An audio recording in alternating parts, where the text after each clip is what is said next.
Local for local था। मैं एक बात कह देना चाहता, आज हमारी अपनी ऊर्जा से जो समृद्धता आई है और जो हमने टैरिफ के बावजूद भी अपने शेयर बाजार सर्वकालिक उस स्तर पे ले गए, वैश्विक अस्थिरता पूरी दुनिया में, मैं कहाँ अभी समय देंगी नहीं ना, मैं यूक्रेन रसिया की बात करता, मैं इजराइल हमास की बात करता, लेकिन पूरी दुनिया में अस्थिरता है। लेकिन उस दुनिया में अस्थिरता के बावजूद भी भारत का vocal for local, local to global बन चुका है। कम से कम इस बात के धन्यवाद माननीय सदस्य। मैं आपका हमेशा मानता हूं, लेकिन मैं इस बात के लिए मैं आज कहूंगा कि सर्वसम्मत से आज जिस क्षेत्र में, बहुत से क्षेत्र के और हमारे डिमांड पर सप्लीमेंट्री ग्रांट था, लेकिन समय की बाध्यता के कारण मैं उन विभागों की बात नहीं कर पा रहा हूं। लेकिन मैं जानता हूं कि मोदी जी की जो सरकार तीसरी है, ये सरकार केवल सरकार चलाने के लिए नहीं है, पूरे भारत को प्रगति के शिखर पर ले जाने के लिए। बहुत बहुत धन्यवाद। बहुत बढ़िया, बहुत बढ़िया सर।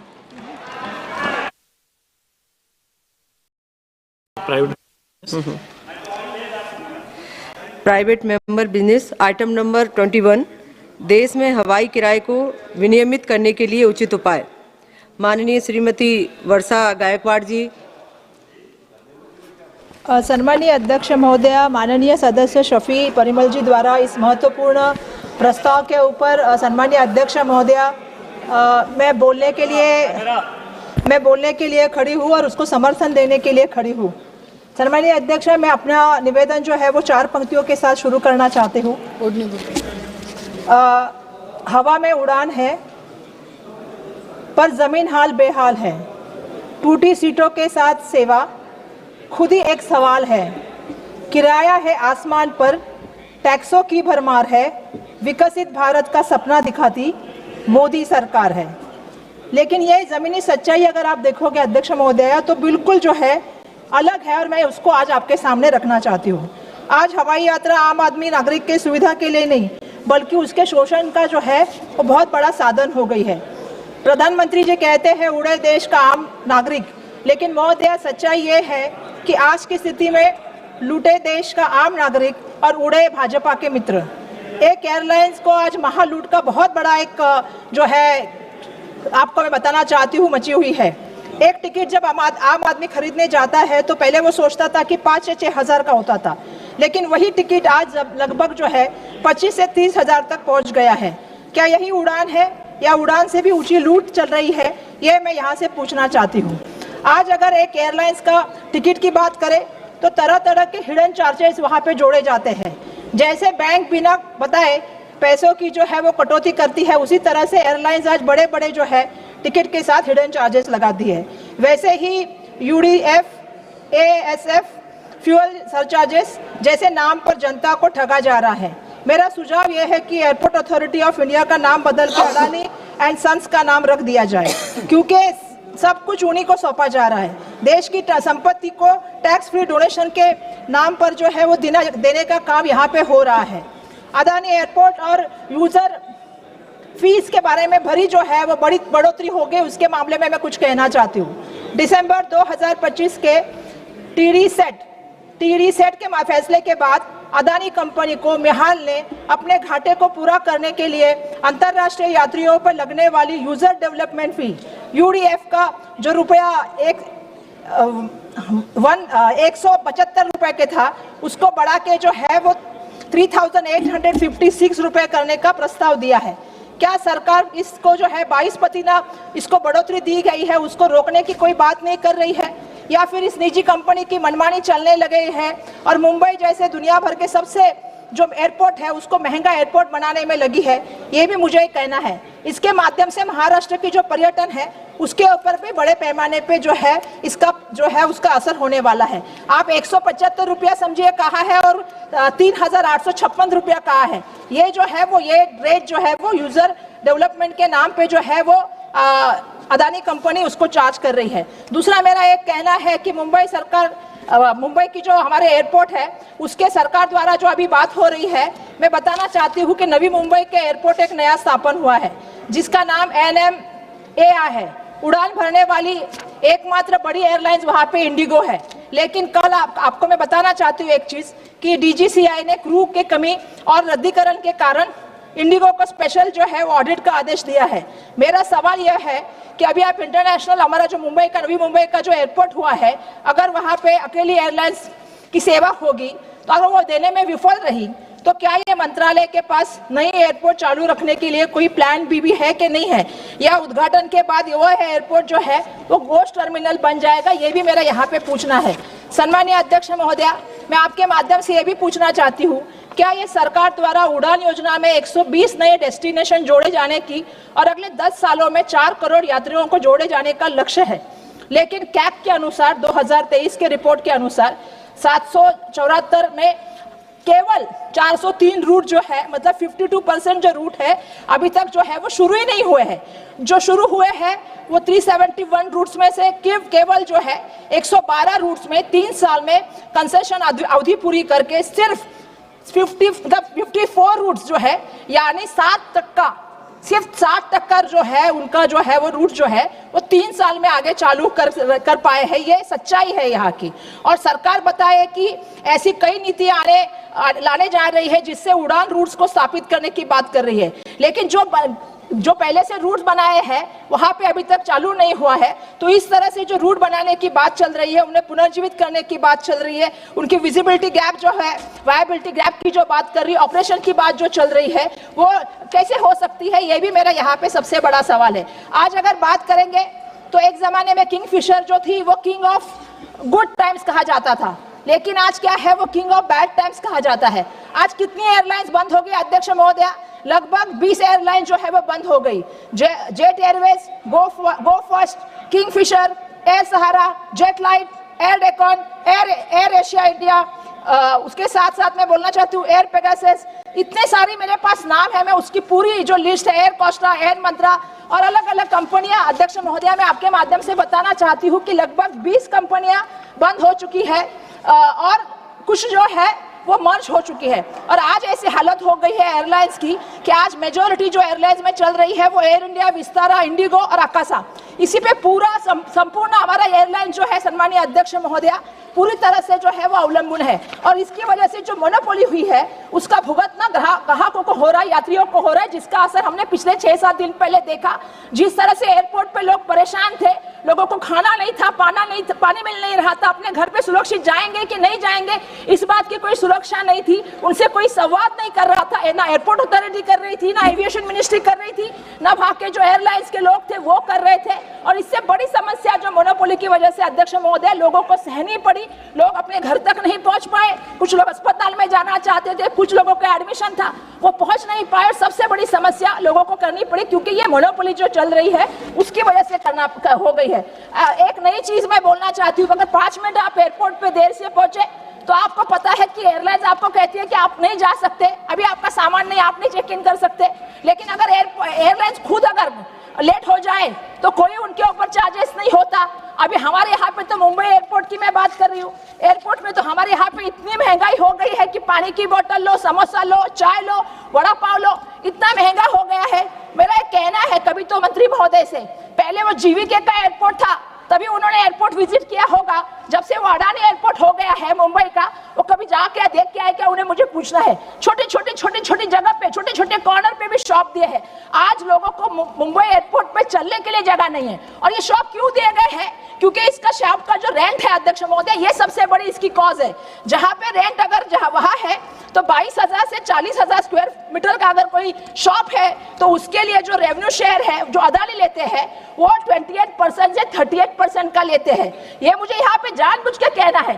पहले कैसे होता था, जब जीवीके के पास एयरपोर्ट था तो जीवीके जो है वो सिर्फ रेंट लेते थे, ये रेंट भी लेते हैं, रेंट के बाद रेवेन्यू शेयर भी लेते हैं। और इतना ही नहीं, अगर उनके साथ आप ज्वाइंट वेंचर करोगे कोई ऑपरेट करने के लिए एक शॉप के लिए, तो मैं बताना चाहती हूँ कि अदानी कंपनी के साथ जब आप ज्वाइंट जो है वो वेंचर करना चाहते हो शॉप के लिए तो 60% जो है वो अदानी शेयर ले गए और 40% जो वहां के टेनेंट है वो शेयर लेंगे। मैं मुख्यमंत्री महोदय से आपके माध्यम से पूछना चाहती हूँ कि इस तरह की जो है, अरे एक वड़ा पाव लोगे तो 35 रुपीज का एक वड़ा पाव अगर आप लेते हो और अगर आपने बिल नहीं दिया तो 30,000 की पेनल्टी भरनी है। क्यों? क्योंकि उसमें से 50 से 60% शेयर अदानी को जाता है। वो डिसीजन लेते हैं रेवेन्यू का, वो डिसीजन लेते हैं रेंट का। तो एयरपोर्ट किसका है? मेरा ये सवाल है आपके माध्यम से, मैं और भी रखना चाहती हूँ, पार्किंग के रेट क्या है? अध्यक्ष महोदय, 6 दिन लोग तकलीफ में थे, आपने लोगों से पार्किंग के लिए, आपने बाकी एयरलाइन ने तो प्राइस बढ़ा दी, लेकिन जो गाड़ियां लगी थी लोगों को पता नहीं था कि हम जाएंगे कि नहीं जाएंगे। आपको मैं बताना चाहती हूँ कि 8 मिनट से लेके 1 घंटे में अगर आप प्राइवेट व्हीकल से जाती है तो 160 रुपया लेते हैं, 1 घंटे से आप 2 घंटे में बैठते हैं तो 370 रुपया लेते हैं, 3 घंटे से लेके 4 घंटे में बैठेंगे आप गाड़ी तो आपका 400 रुपया लेंगे।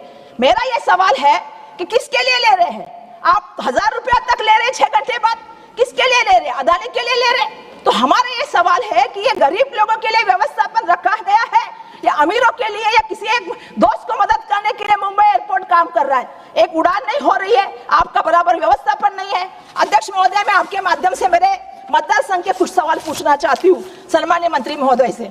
उनको पता है कि पहले भी मैंने ये सवाल बहुत बार उनको जाके मिल के कहे, जहां मैं प्रतिनिधित्व करती हूँ वहां पे मुंबई एयरपोर्ट का जो है वो रनवे फनल जोन है।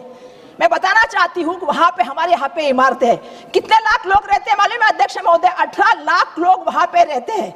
और उस फनल जोन में अगर बात करूं तो 25 नगर पालिका के वार्ड है। आज वहां पे 70 साल से बिल्डिंग है, आज वो कमजोर हो गई है, वहां बुजुर्ग लोग रहते हैं, अगर आप लिफ्ट नहीं है चलना पड़ता है। आज क्या है वहां पे ऊंचाई क्षेत्र की प्रतिबंधन की वजह से और सुरक्षा के कारण से आज अगर आप देखोगे क्योंकि हवाई अड्डे के निकट जोन में है, फनल जोन है, वहां पे डेवलपमेंट नहीं कर सकते। आज लोग वहां पे अपनी जान हथेली पे लेके रह रहे हैं, टाकी तोड़ो, ये करो, वो करो, सबका लोगों को तकलीफ देने का काम चल रहा है। मैं बार बार मंत्री महोदय से मिली, मैंने उनको कहा कि आप धारावी डेवलपमेंट के लिए जो है वो अदानी जी को इतना सब कुछ दे रहे हैं, उनको आपने जमीनें दे दी, सॉल्ट प्लांट लैंड दे दी, आपने मालवनी दे दी, आपने कुरला दे दी, आपने देवनार का डंपिंग ग्राउंड दे दिया, उनके लिए एफएसआर पॉलिसी बनाई, उनके लिए टीडीआर पॉलिसी बनाई। कम से कम गरीब लोगों के लिए कुछ तो कीजिए, जो लोग वहां 70 साल से रह रहे हैं। राज्य सरकार के साथ बैठिए, कुछ पॉलिसी तय कीजिए। दुर्भाग्यवश आज तक उनकी कोई पॉलिसी तय नहीं हुई, लोग अपनी जान लेके वहां पे बैठ रहे हैं। मैं ये कहना चाहती हूँ आपके माध्यम से कि इनकी जिम्मेदारी होनी चाहिए और लोगों को सुरक्षित वातावरण देने के लिए केंद्र सरकार और राज्य सरकार बैठे और लोगों के लिए पॉलिसी बनाए। ये मेरा आपके माध्यम से एक निवेदन है। अध्यक्ष महोदय, मैं दूसरा एक विषय लाना चाहती हूँ। एक बार मंत्री महोदय ने कहा था कि वहां के कर्मचारी जो है, जिनको अभी एयर इंडिया को मालूम है किसने लिया, टाटा ने, अब उसको कैसे व्यवहार हुआ इसके ऊपर एक दिन भाषण करना पड़ेगा कि कितने करोड़ में गया। 18,000 करोड़ का कितने आपने कम किया, कितना बड़ा प्रॉपर्टी आपने 18,000 करोड़ में दे दिया। मैं वहां के कर्मचारियों की बात करना चाहती हूँ। आपने कर्मचारी निम सरकारी थे, आपने किसी प्राइवेट संस्था को दे दिए। आज ऐसी परिस्थितियां है, मैं बार बार मंत्री महोदय से मिली, मैंने कहा वहां एयर इंडिया कॉलोनी है, पहले ये एयरपोर्ट जीवीके के पास था, 185 एकड़ की लैंड है, जीवीके के पास एयरपोर्ट था। जीवीके ने उनसे बात की, कहा हम आपको यही घर बना के देंगे, लेकिन फिर चेंज हो गया, अदानी जी आ गए। हमारे मुंबई की जमीनों के ऊपर तो अदानी जी का बहुत ध्यान है। आधी मुंबई 7/12 हमने मुंबई का उनके नाम पे किया है। उन्होंने कहा कि ये जमीन पे जो कर्मचारी है उनकी जमीन हमको खाली करके चाहिए। फिर सरकार लग गई, मिहाल लग गई और मिहाल ने लोगों को इतनी तकलीफ दी, 3000 लोग रहते थे वहां पे अध्यक्ष महोदय। एक के बाद एक नोटिस, सफाई कर्मचारी बंद किए, लाइट बंद किए, पानी बंद किए, लोग कोर्ट में गए, पानी लेके आए, बिजली लेके आए, सफाई कर्मचारी को इतने पे नहीं रुके अध्यक्ष महोदय, पैसेज बंद किया, उनको जाने के ट्रैवलिंग मिलते थे वो बंद किया, वॉलंटरी रिटायरमेंट देने का बात की, उनका पीएफ बंद कर दिया अध्यक्ष महोदय, उनका इंक्रीमेंट बंद कर दिया, उनका सैलरी बंद किया ताकि वहां के लोग जा सके। आज वहां पे 160 लोग लड़ रहे, वो कोर्ट से लेके हाई कोर्ट से लेके सुप्रीम कोर्ट तक गए। अब मेरा एक मंत्री महोदय से विनती है कि वहां पे रहने वाले लोग आपके कर्मचारी है, निम्न सरकारी अधिकारी है, उनके लिए थोड़ी तो आप सहानुभूति रखिए। आज उनके बच्चों की 10वीं की परीक्षा होने वाली है, आपने उनको कहा कि वो जगह छोड़ दे, कम से कम आप इतनी तो मेहरबानी कीजिए लोगों के ऊपर कि कम से कम मार्च अप्रैल की परीक्षा देके तो उनको आप शिफ्ट कर दीजिए। अरे आपके कर्मचारियों को आपने रास्ते पे छोड़ दिया, आपने एयरपोर्ट के लिए सब कुछ उनको दे दिया। मैं अध्यक्ष महोदय नम्रता से आपके साथ कहना चाहती हूँ, हमारे एयरपोर्ट का बाजू सहारा भी उनको ही चला गया, एयरपोर्ट के बाजू की जमीन भी चली गई, कॉलोनी भी चली गई। अरे आपने एयरपोर्ट के अंदर भी उनको बिठाया। अभी आप जो मैंने कहा नवी मुंबई का एयरपोर्ट बनाने वाले हो, मुझे बताइए वहां पे एक ही एयरलाइन चल रही है तो वो कैसे चलेगी, बाद में क्या होगा इस जमीन का। अध्यक्ष महोदय, मुंबई की जमीन से ज्यादा मुंबई के नागरिक बहुत महत्वपूर्ण है। जमीन तो हमारे लिए जरूरी है, पर वहां पे नागरिक भी जरूरी है। लेकिन जो इस माध्यम से बड़ा भ्रष्टाचार एयरलाइंस के माध्यम से चल रहा है, जो तकलीफें लोगों को सहनी पड़ रही है, चाहे वो कर्मचारी हो, चाहे वो नागरिक हो, चाहे वो यात्री हो, इसके लिए जिम्मेदार कौन है? इसके लिए जिम्मेदार ये सरकार है। मैं ये कहना चाहती हूँ यहाँ से, अगर आप हमारे लोगों को तकलीफ देंगे, आप मुंबई को समझेंगे कि आप मुंबई को कोई भी सुविधाएं नहीं देंगे, तो ऐसा नहीं चलेगा। अध्यक्ष महोदय, मैं आज अपने मुद्दे के माध्यम से आपके सामने एक चीज रखना चाहती हूँ कि ये क्या कर रही है सरकार, किसके कहने पे चल रही है। आप लोगों का सोचना ही नहीं चाहते, आप लोगों के बारे में समझना ही नहीं चाहते। तो मेरा आपसे कहना है अध्यक्ष महोदय कि इस सभी जो मैंने मुद्दे रखे हैं, इसके बारे में मैं पहले भी मंत्री महोदय से मिली हूँ, मैंने उनसे पहले भी इस मामले में बात की है। आज एयरलाइंस की जो हालत है, 20 एयरलाइंस हुआ करते थे, आज क्या हो गया हालत? पहले हम देखते थे वो एयर है, ये एयर है, वो एयर है, आज क्या है? जेट नहीं। मैं एक फ्लाइट में बैठी, अध्यक्ष महोदय आप भी कभी बैठे होंगे, मुझे वहां से मुंबई से गोरखपुर जाना था, मैं फ्लाइट देख के डर गई। जिस फ्लाइट में बैठी थी मैं स्पाइस जेट के, पूरा एमसील लगाया था। मैं बोला जब तक उतरू तब तक सुरक्षित उतरू कि नहीं उतरू, आप कितने लोगों के लिए ले रहे हो ये चीज? तो हमारा कहना यह है कि आपकी सबसे बड़ी प्राथमिकता क्या होनी चाहिए? लोगों को सेवा देना, लोगों को अच्छी क्वालिटी का वहां पे वातावरण देना, अच्छा खाना देना, सुविधा देना, उनसे बात करना। लेकिन दुर्भाग्यवश इस सभी में ये फेल हो गए हैं और इंडिगो ने वापस एक बार साबित कर दिया ये मोनोपोली, जो चाहे वो, क्योंकि आपने 6 एयरपोर्ट दे दिए, एक एयरपोर्ट की पॉलिसी थी, एक आदमी के लिए आपने एयरपोर्ट पॉलिसी भी बदल ली और 6 एयरपोर्ट एक आदमी को दिए। तो मेरा यह कहना है कि मोनोपोली पॉलिसी के माध्यम से जो यात्रियों को तकलीफ हुई, इसके लिए उन्होंने भले अधिवेशन में बात की, हमें सब बताया, लेकिन जनता की इनको माफी मांगनी चाहिए और जनता के सामने इनको नतमस्तक होकर आने वाले दिनों में ये बंद करना चाहिए। ये मेरा यहाँ से कहना है। धन्यवाद अध्यक्ष महोदय। माननीय सदस्य श्री रमाशंकर राजभर जी। बहुत अच्छा बात है। कितनी मिनट बोले, आवाज देता समूह।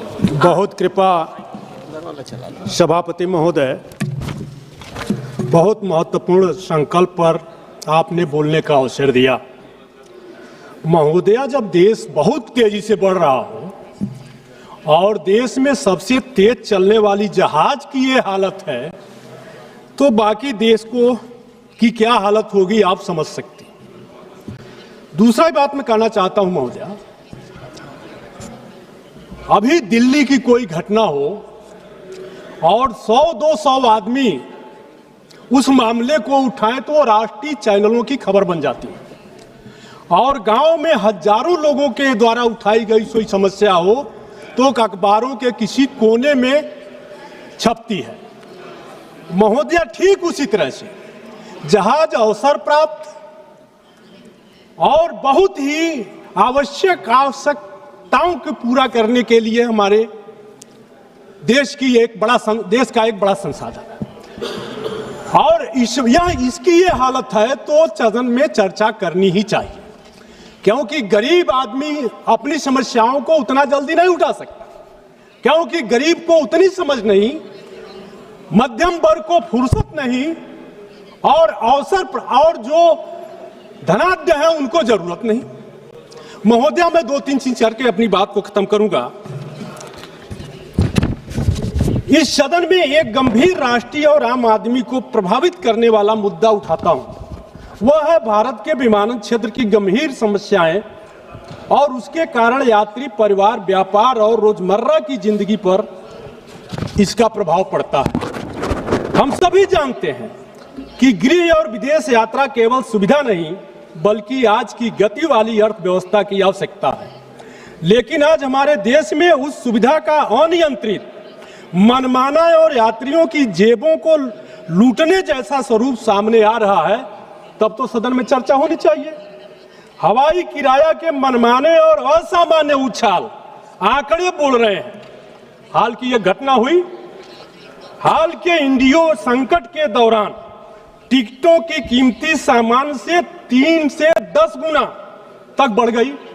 कुछ मार्गों पर अपने ही देश में किराया 90,000 तक पहुंच गया, वे भी घरेलू उड़ानों के लिए। इसी दौरान सरकार को आपातकालीन रूप से नियम लागू करना पड़ा और किराया 7,500 से 18,000 तक की अधिकतम सीमा तय करनी पड़ी ताकि यात्रियों का शोषण रोका जा सके।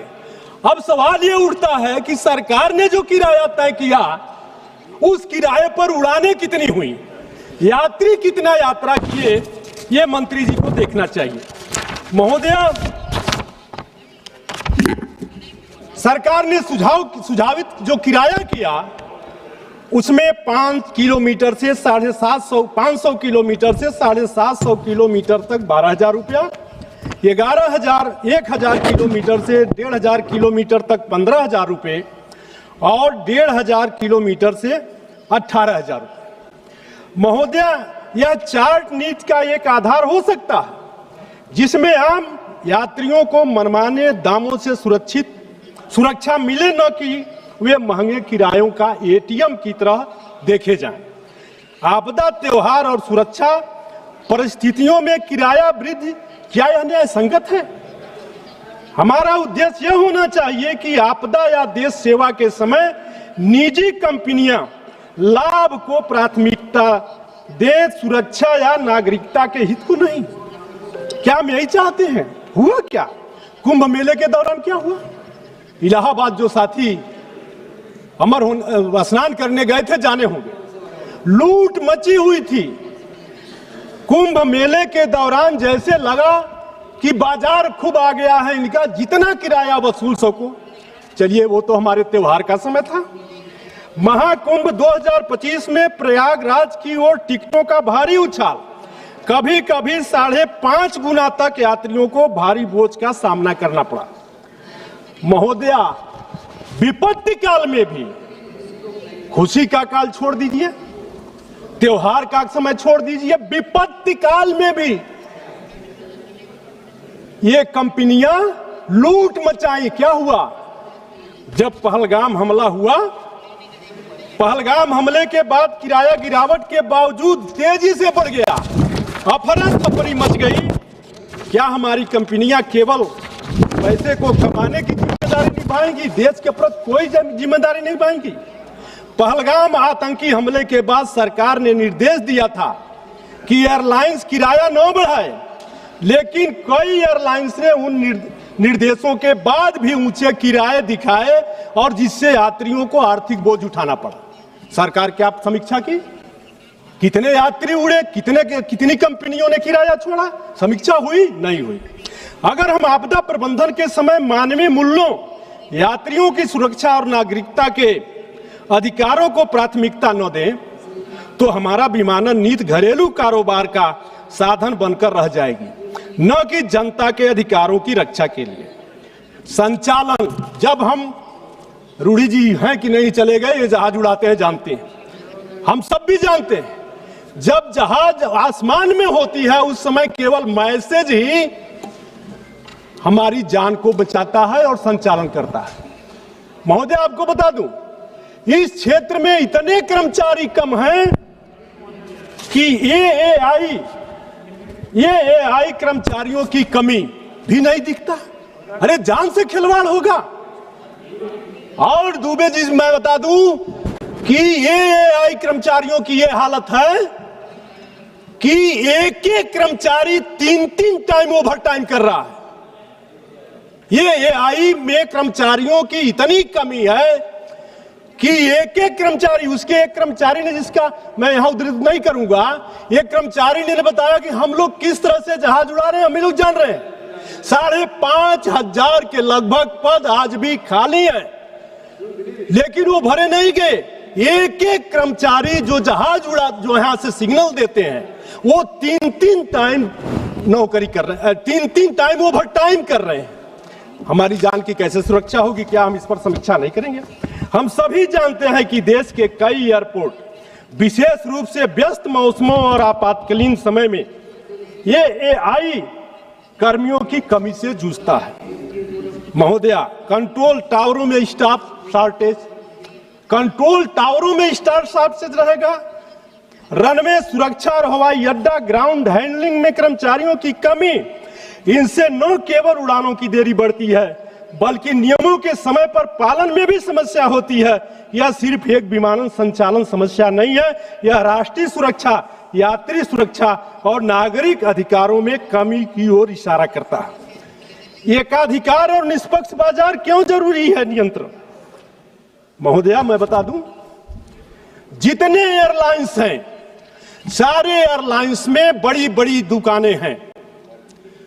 हमारे भारत का संविधान कहता है, हमारा डीओपीटी कहता है, पूरे एयरलाइंस में घूमने में दिल्ली एयरपोर्ट पर घूम रहा था, बताओ क्या आप डीओपीटी का पालन एयरलाइंस करता है? एक भी दुकान के आवंटन में एससी, एसटी, ओबीसी को कोई दुकान आवंटित नहीं होती है, कोई दुकान आवंटित नहीं होती है। इसको देखना चाहिए मंत्री जी। और सारी एयरलाइंस आजकल चाहे लोडिंग के कर्मचारी हो, चाहे ड्राइवर हो, ये सब के सब आउटसोर्सिंग से भरे गए हैं। उस आउटसोर्सिंग में भी एससी, एसटी और ओबीसी को कोई गणना नहीं होती, कोई महत्व नहीं दिया जाता। महोदया, आज भारत में कुछ एयरलाइनों का बाजार में बहुत बड़ा हिस्सा है।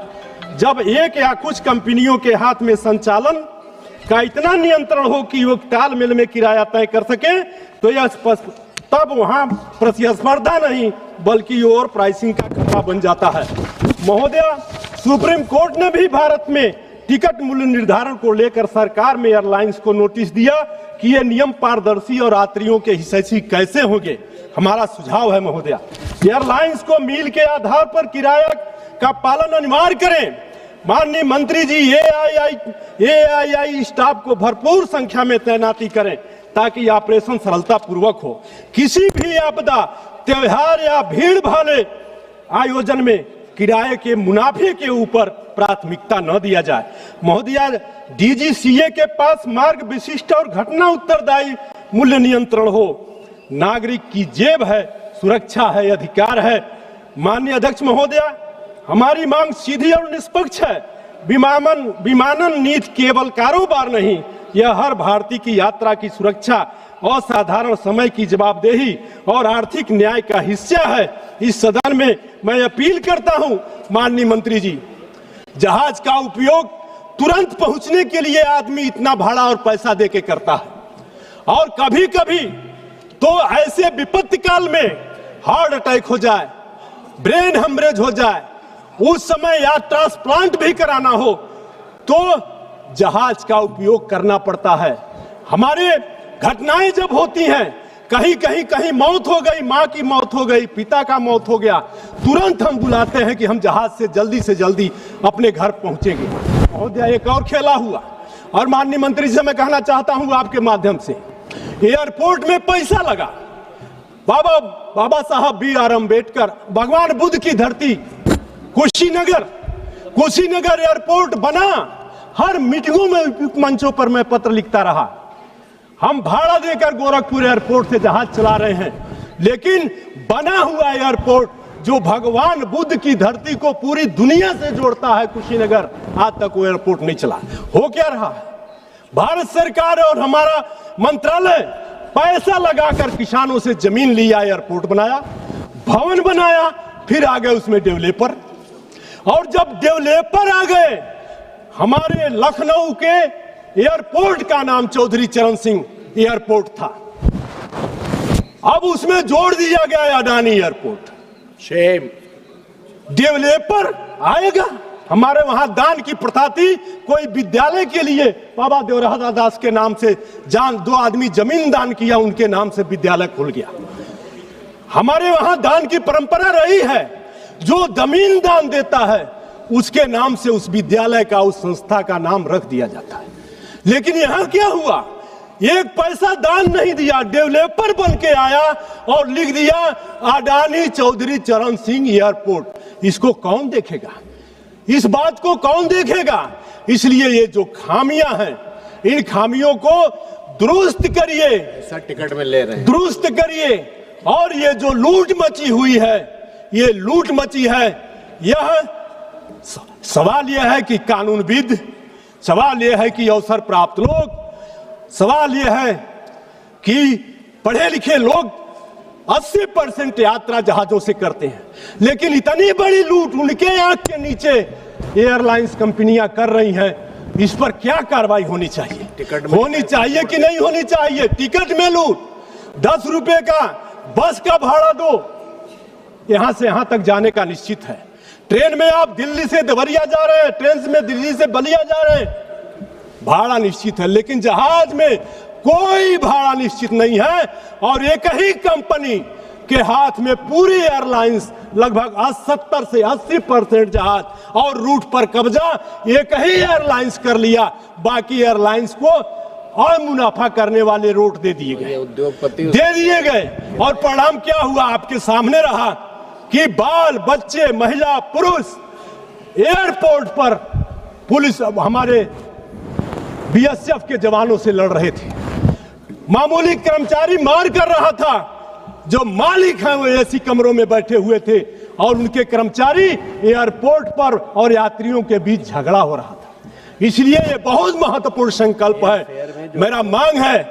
मेरी मांग है कि उद्योगपतियों को देश के हवाले करने का जो मंसूबा आप लोग पाले हैं, ऐसा मत करिए। सपना देखा था कि चप्पल पहनने वाला भी जहाज से उड़ेगा। अरे हवाई चप्पल पहनने वाला जहाज तो दूर, जहाज पर चलने से दूर हो गया, लाखों का सूट बूट पहनने वाले लोग भी दूर हो गए। यह हो गई स्थितियां। इसलिए मैं आपसे कहना चाहता हूं, इस देश को ये जान लीजिए, पैसे के बल पर सरकारें बन सकती, लेकिन एक दिन वह भी आएगा जब पैसा बांटने वाले ये जान लेंगे कि हम पैसा बांट करके रमाशंकर विद्यार्थी को, रमाशंकर राजभर को मुख्यमंत्री बना सकते हैं, तो लाओ मैं ही क्यों ना हो जाऊं। और वह दिन जब आएगा तो लोकतंत्र खत्म हो जाएगा, लोकतंत्र नहीं बचेगा। इसलिए उद्योगपतियों को एक सीमा में रखा जाए, यही मैं सरकार से गुजारिश करते हुए अपनी वाणी को विराम देता हूं। जय Hind. Shri Arun Nehru. Thank you, madam. Thank you for the opportunity. We are in a very critical point in the growth of this country, madam. For that, I think the structural changes started from 91 onwards. The great stalwarts who were able to get our country going, I thank them first, I salute them first. But today, we are in the very important topic of connectivity through airfares, through air connectivity and its related infrastructure. I will put my points across in 10 basic segments, madam. The first important is the issues in the last 10 years has actually come to us in the last 2 weeks. All of us have been invariably, inconvenienced because of those policies which had happened here. The policies were very well intentioned, good intention. The intention was to have very low fares and get more people on board, get people from point A to point B faster. Now, what had happened is there was a market concentration. Now, there are lot of members have read about market concentrations and its risk. Now, market concentration is risk irrespective of its being a capitalist or a socialist society. Now, India's air market is dominated by 2 players. And unfortunately, some of the policies that helped us get this connectivity to actually have various tags, the largest number of aircraft orders, the largest number of people getting airborne, the largest number of growth in terms of air traffic, and we have got good numbers. We have got good numbers to show this world. But where has this got us to?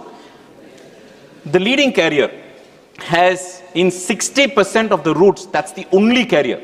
So imagine if you're the only carrier, the pricing power or the domination power in terms of seat availability or the slot timings, that's one segment on the soft part. On the hard part, the hard, landing part, where the airport operator, in spite of spending large amounts of money, is actually left to deal with only one airport operator. Hence, there is a lot of inefficiencies which actually seep finally into customer service, in terms of pricing power to the consumers, and in terms of the overall airport infrastructure that is available in our country. Now, the second point, which the government actually did it right. 2 years ago, they published the flight safety rules for air crew, for the support crew, and the flight rotation, which is actually very well intentioned, a good cause. And it was happened 2 years ago.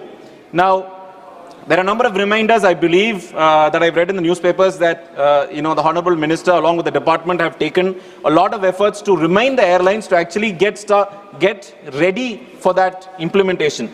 Now, in the last week or so, in the last 3 weeks, ma'am, we have seen that the carriers actually didn't care even a bit about these rules coming into impact. And what they did was even more atrocious.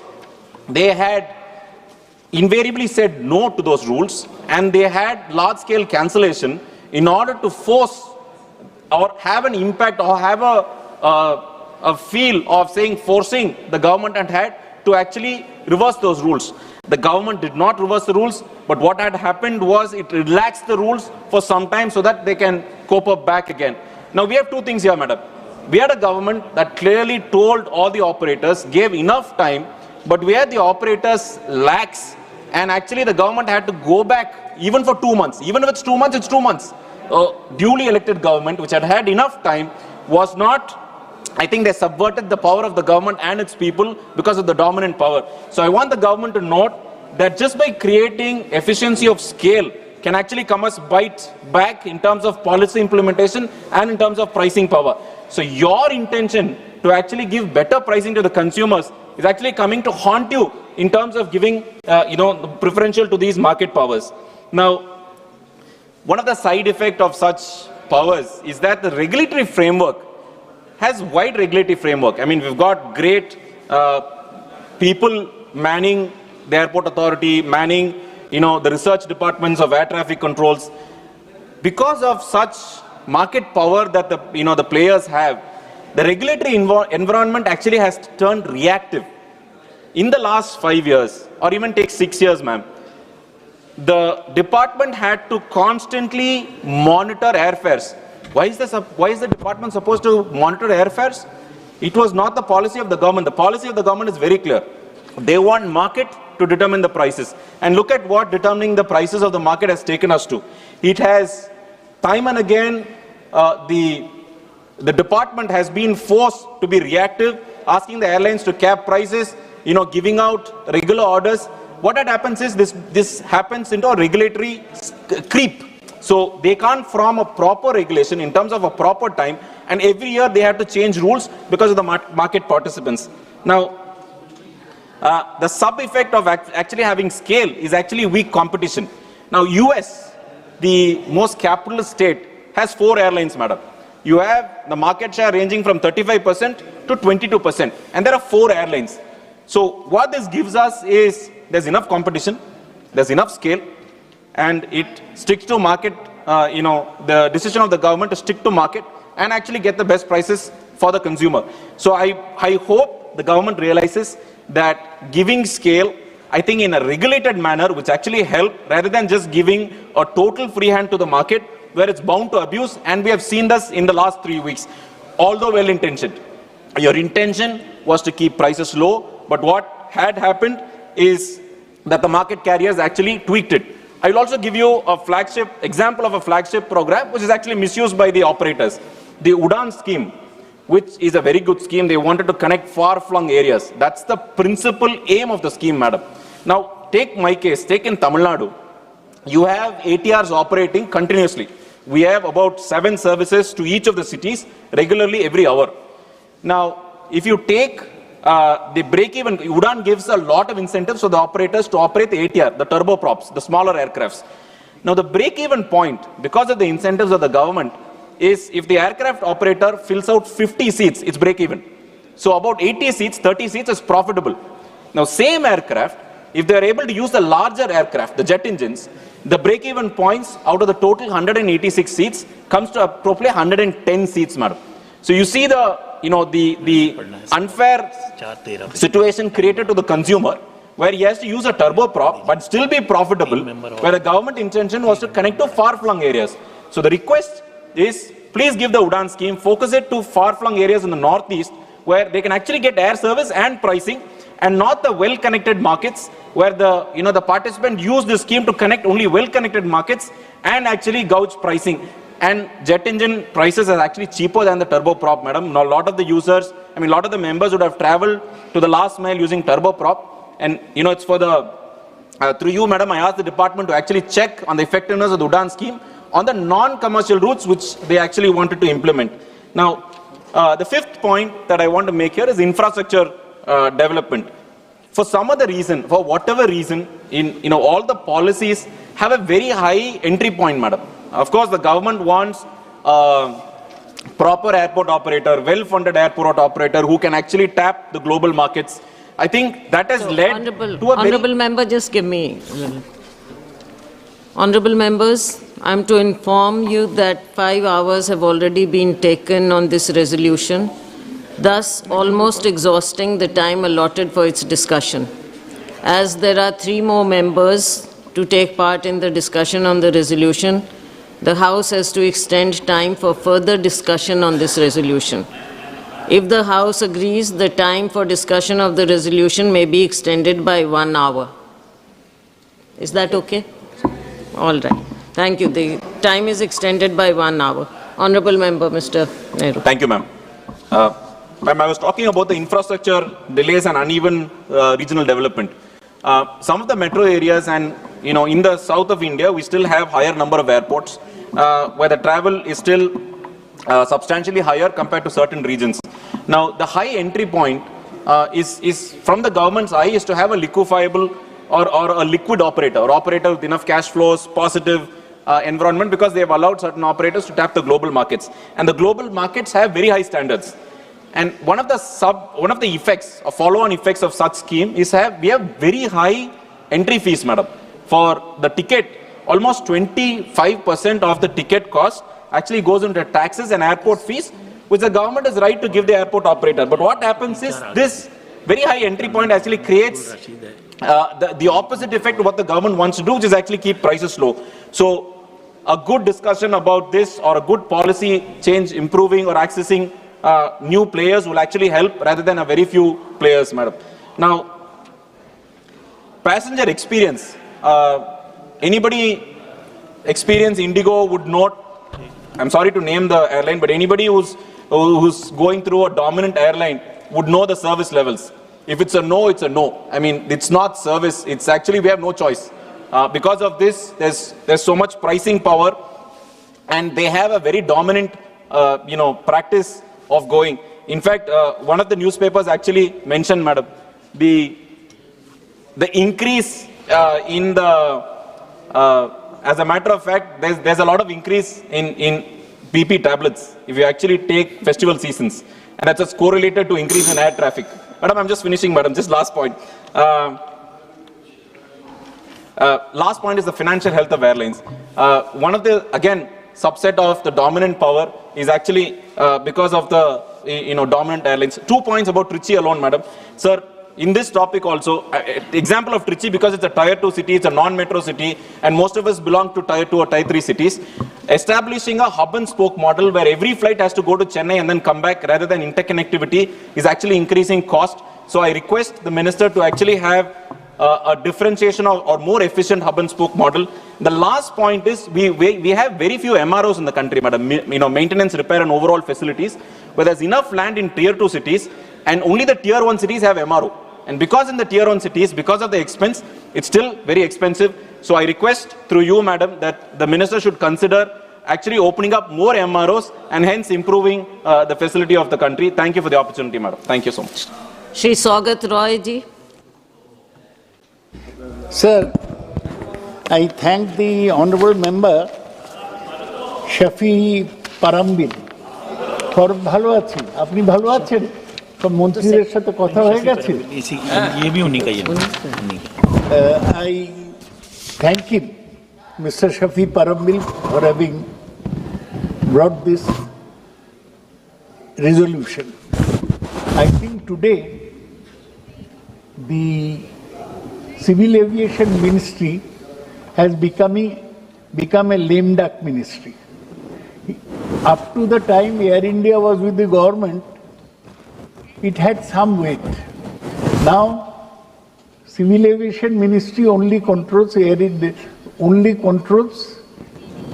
the safety and other matters, but it has no control on the fares.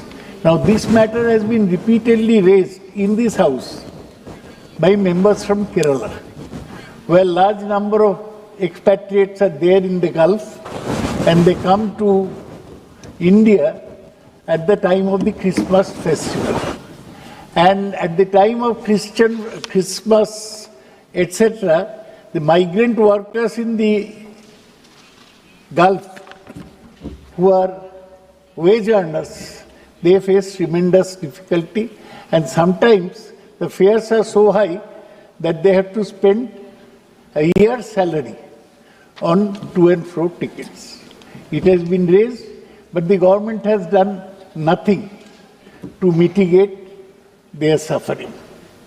Now, this problem has been highlighted during this Indigo crisis. In Indigo crisis, the government appeared to be absolutely ineffective.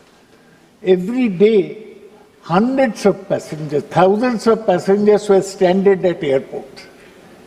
Flights were cancelled. Their luggages were piled up. So far, they have said DGCA has issued a show cause to Indigo. DGCA people are sitting at the headquarters in Indigo, but so far no punishment, either to Rahul Bhatia or their foreigner CEO. This is a most unfortunate state of affairs where the government is a mute spectator to the suffering of passengers. Now, the Gulf problem that was mentioned mainly affected those coming from Dubai and other Middle Eastern countries. But this time, the internal passenger fares went through the roof, up to 1 lakh rupees. I think whether you notice that it's a FTTL rules. Mr. Venugopal. These Mr. FTTL Venugopal. rules relaxed during this crisis only for Indigo. That has been done by DGCA only. Yes. Now, we don't understand that if we are relaxing FTTL rules, why don't it relax to Air India or other airlines?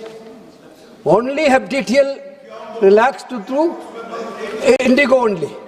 Basically, the pilots are asking for a judicial inquiry. Why government is very clear on this. Why government is running away from the judicial inquiry? I think this is the pilots themselves told us. This is clearly a scam. This is clearly a scam. Whether you are you going to take repair? Mr. Saugat Roy. I fully support what Mr. Venugopal said, that there is a scam involving the Indigo and the government of India. And you will notice, if you see the list released by the Supreme Court of contributors to various political parties, how much money Indigo has paid to BJP for the favors rendered. We'll take a look. We'll take a look. What is illegal? अब बोल दिया ना, अब बैठ जाइए, आप भी chair पर बैठते हैं. What is illegal? हम देख लेंगे, रिकॉर्ड देख लेंगे. You don't have to worry, देख लेंगे. अरे बैठ जाइए. बैठिए. देख इतने में इतना क्या है? इतना नाराज मत होइए. इतना नाराज मत होइए मैडम. सर. देख लेंगे. सत्ता में रिकॉर्ड देख लेंगे. मैडम, हम तो पार्टी का नाम बोला, निशिकांत दुबे का नाम तो नहीं बोला, तो क्यों आपत्ति क्या है? ओके. इतना कॉर्पोरेट डोनेशन मिला है, किससे? वो आप हाउस के सामने रखे. यस. इंडिगो कितना दिया, हाउस के सामने रखे. यस. तब तो हम बोलेंगे. क्यों? Madam, the difficulties we saw how the government was a helpless spectator. Private उसमें नहीं होता. Point of order. बैठ जाइए. Before this tremendous problem faced by private में नहीं. हाँ, वो एक्सपांड हो जाएगा. Sir, madam, एक्सपांड हो जाएगा.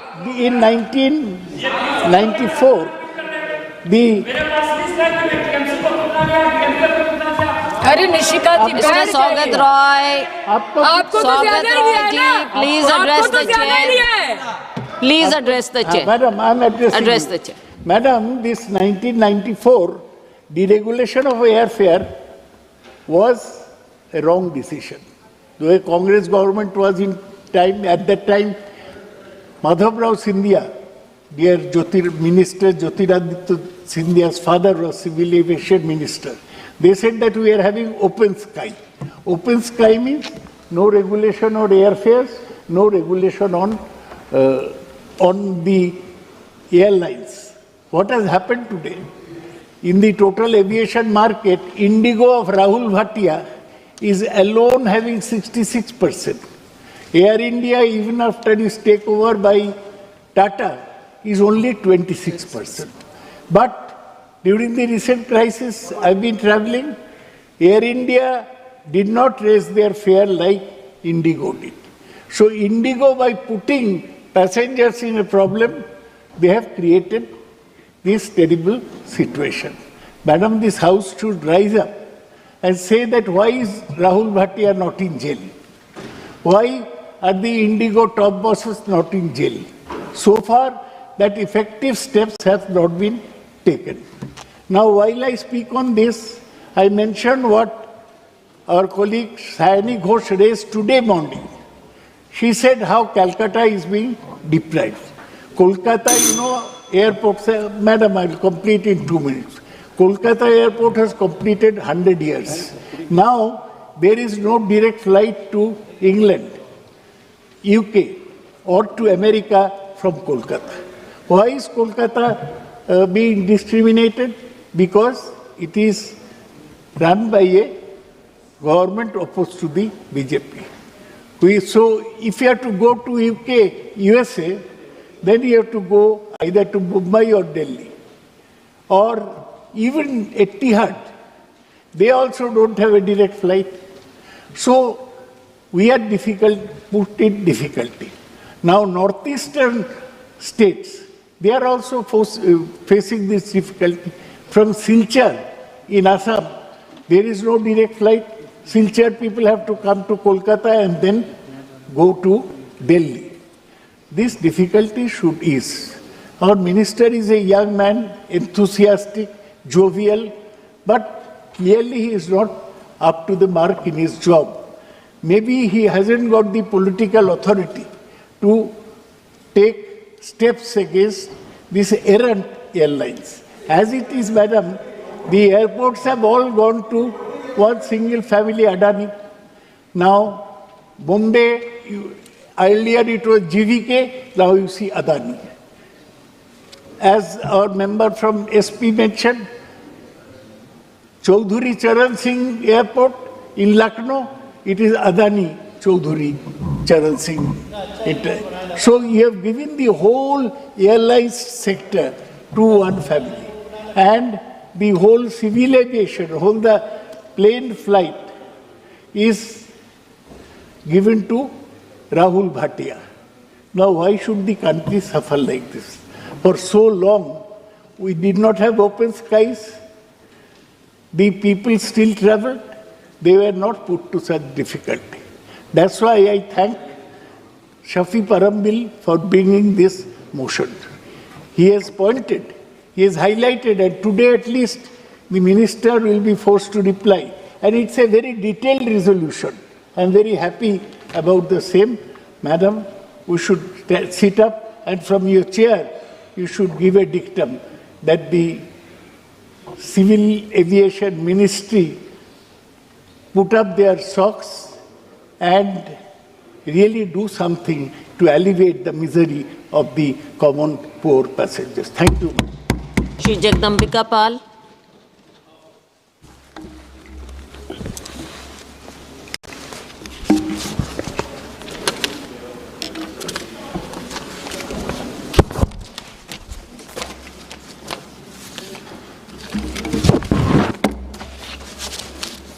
सभापति महोदय, मैं अत्यंत आभारी हूँ कि आज के वर्तमान संदर्भों में आपने एक अत्यंत महत्वपूर्ण प्राइवेट मेंबर बिल जो हमारे श्री शफी परमिल साहब के द्वारा प्रस्तुत किया गया है उसके समर्थन में मुझे बोलने का अवसर दिया।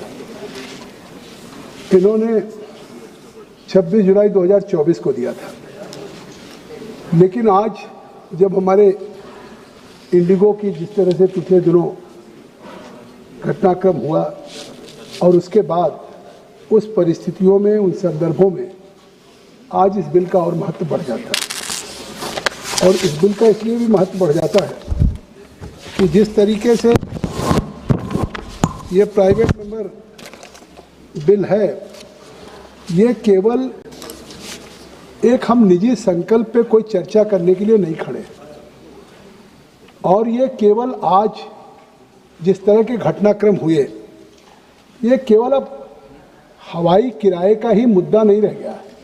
भविष्य में यात्रियों की सुरक्षा का भी, उस एयर पे चलने वाले जो हमारा एयर ट्रैफिक है, उनकी ज़िंदगी के साथ जो एक जिम्मेदारी होनी चाहिए, उनकी ज़िंदगी की हिफाजत, उनके परिवार की हिफाजत, वो भी एक बड़ा मुद्दा है।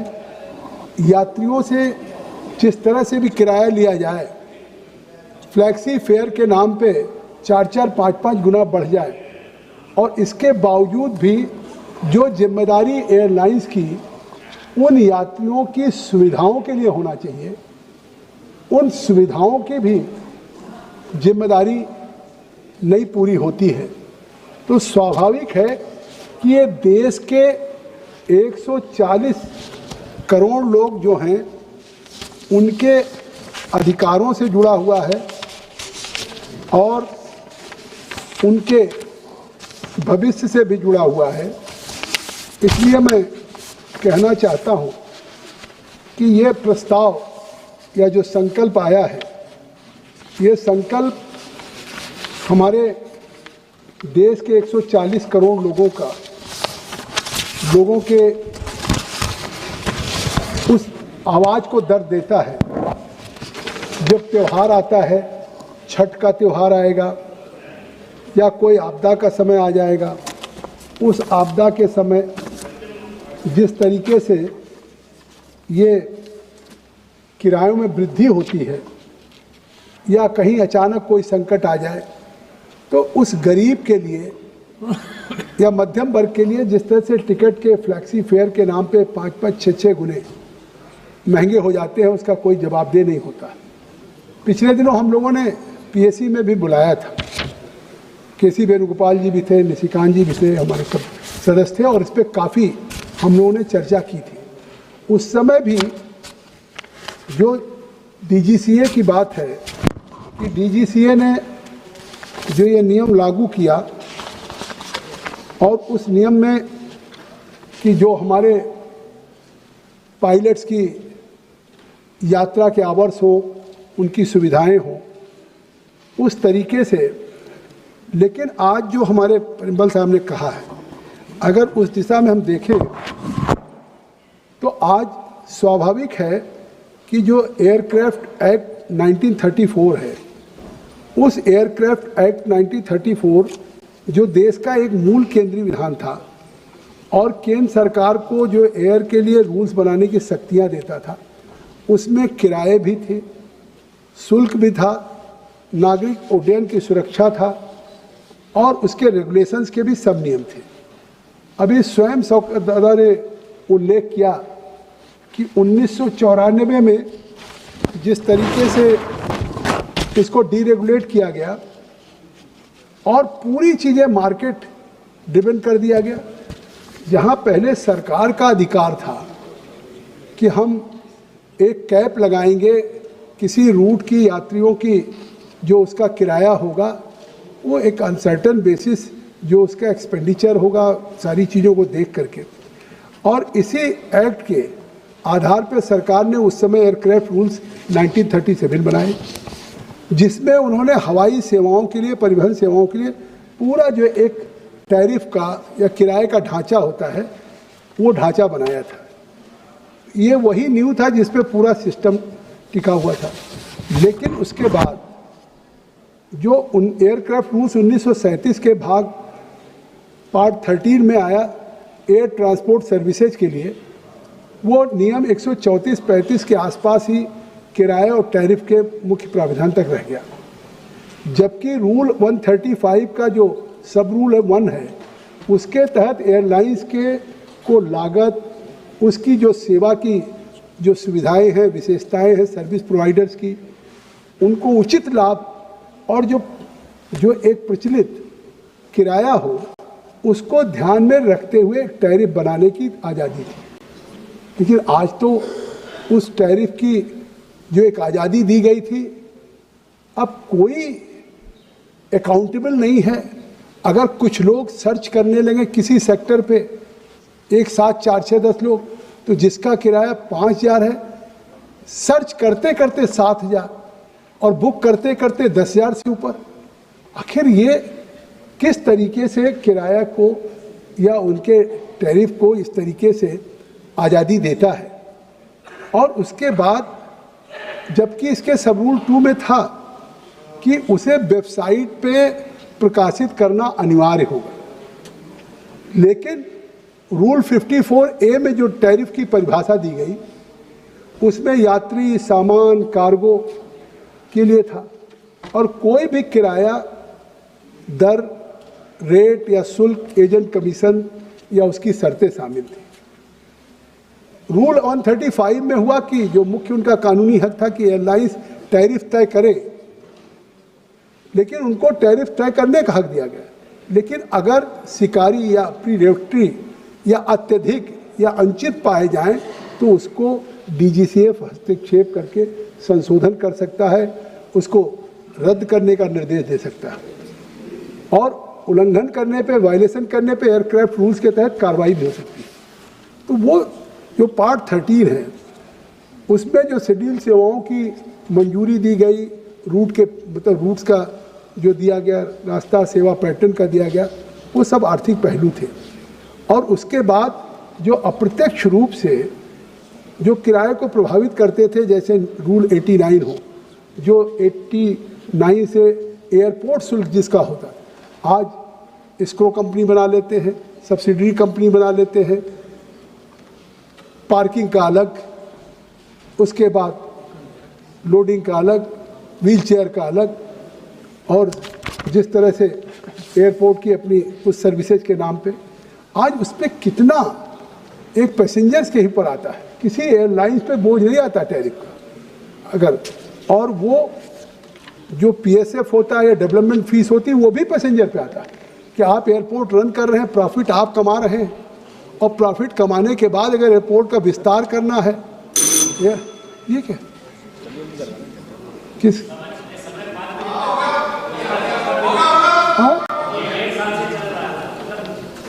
तो हमें तो 1 घंटा कहा गया है, हमें तो 1 घंटा। आपके लिए नहीं, सबके लिए। अभी तो हम शुरू ही कर रहे हैं। मैं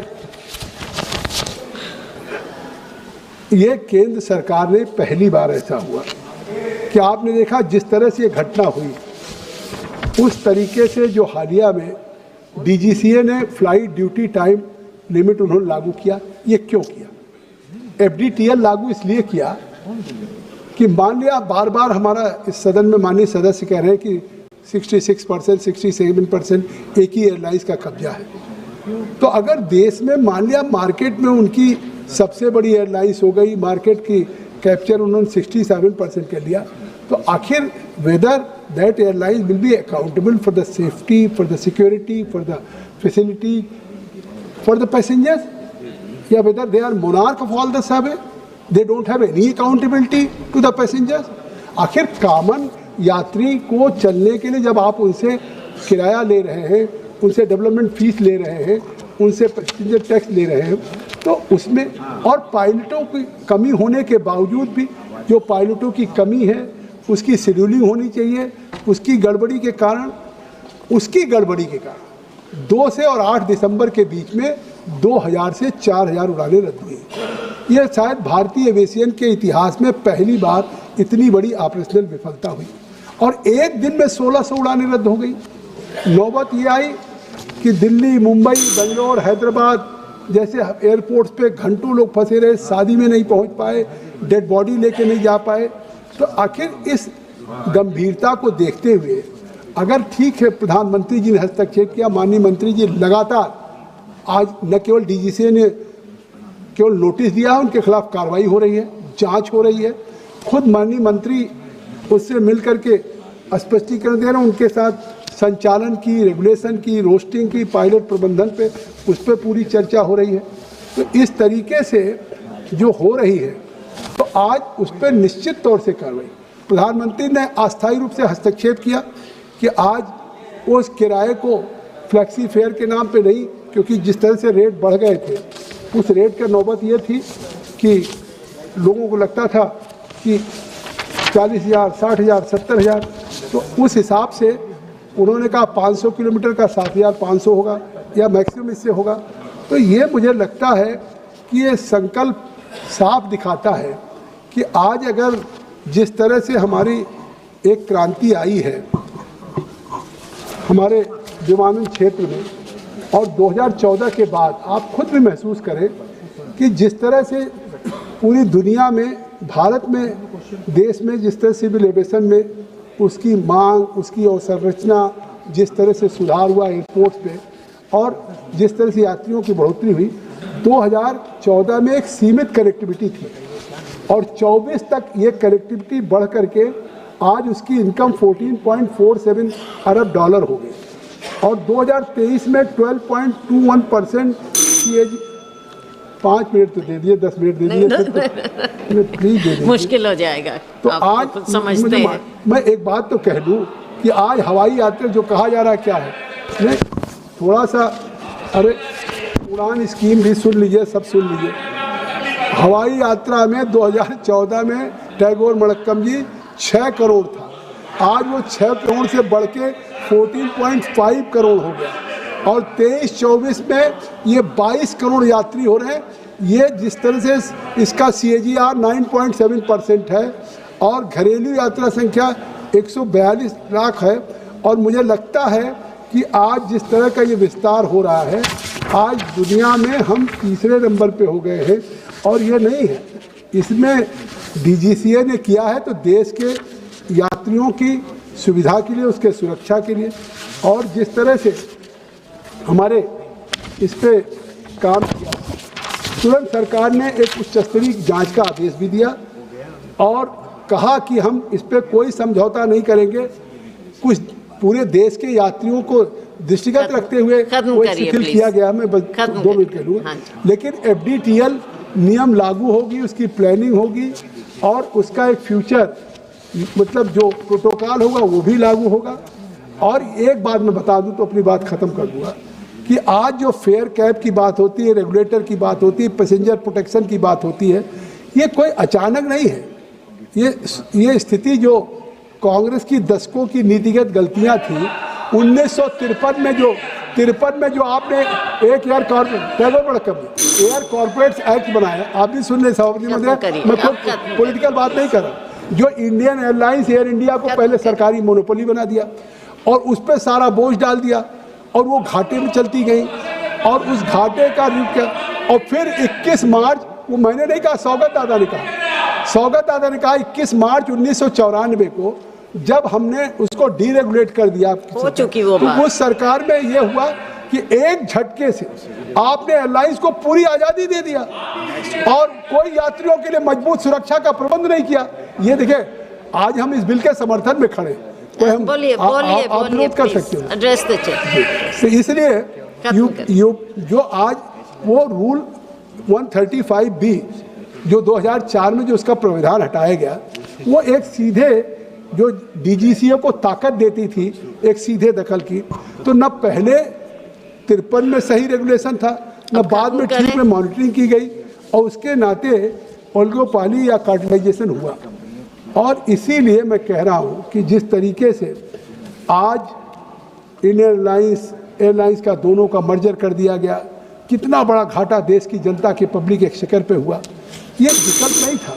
तो इसलिए केवल मैं अपनी आखिरी बात कह के ख़त्म करता हूँ कि ये सारी गलतियों को, सारी ऐतिहासिक भूलों को, जो उस समय विकल्प था लेकिन उस कांग्रेस की नीतिगत भूलों ने आज उसमें अगर तस्वीर बदली है तो मोदी सरकार ने पहली बार एविएशन की तस्वीर बदली है।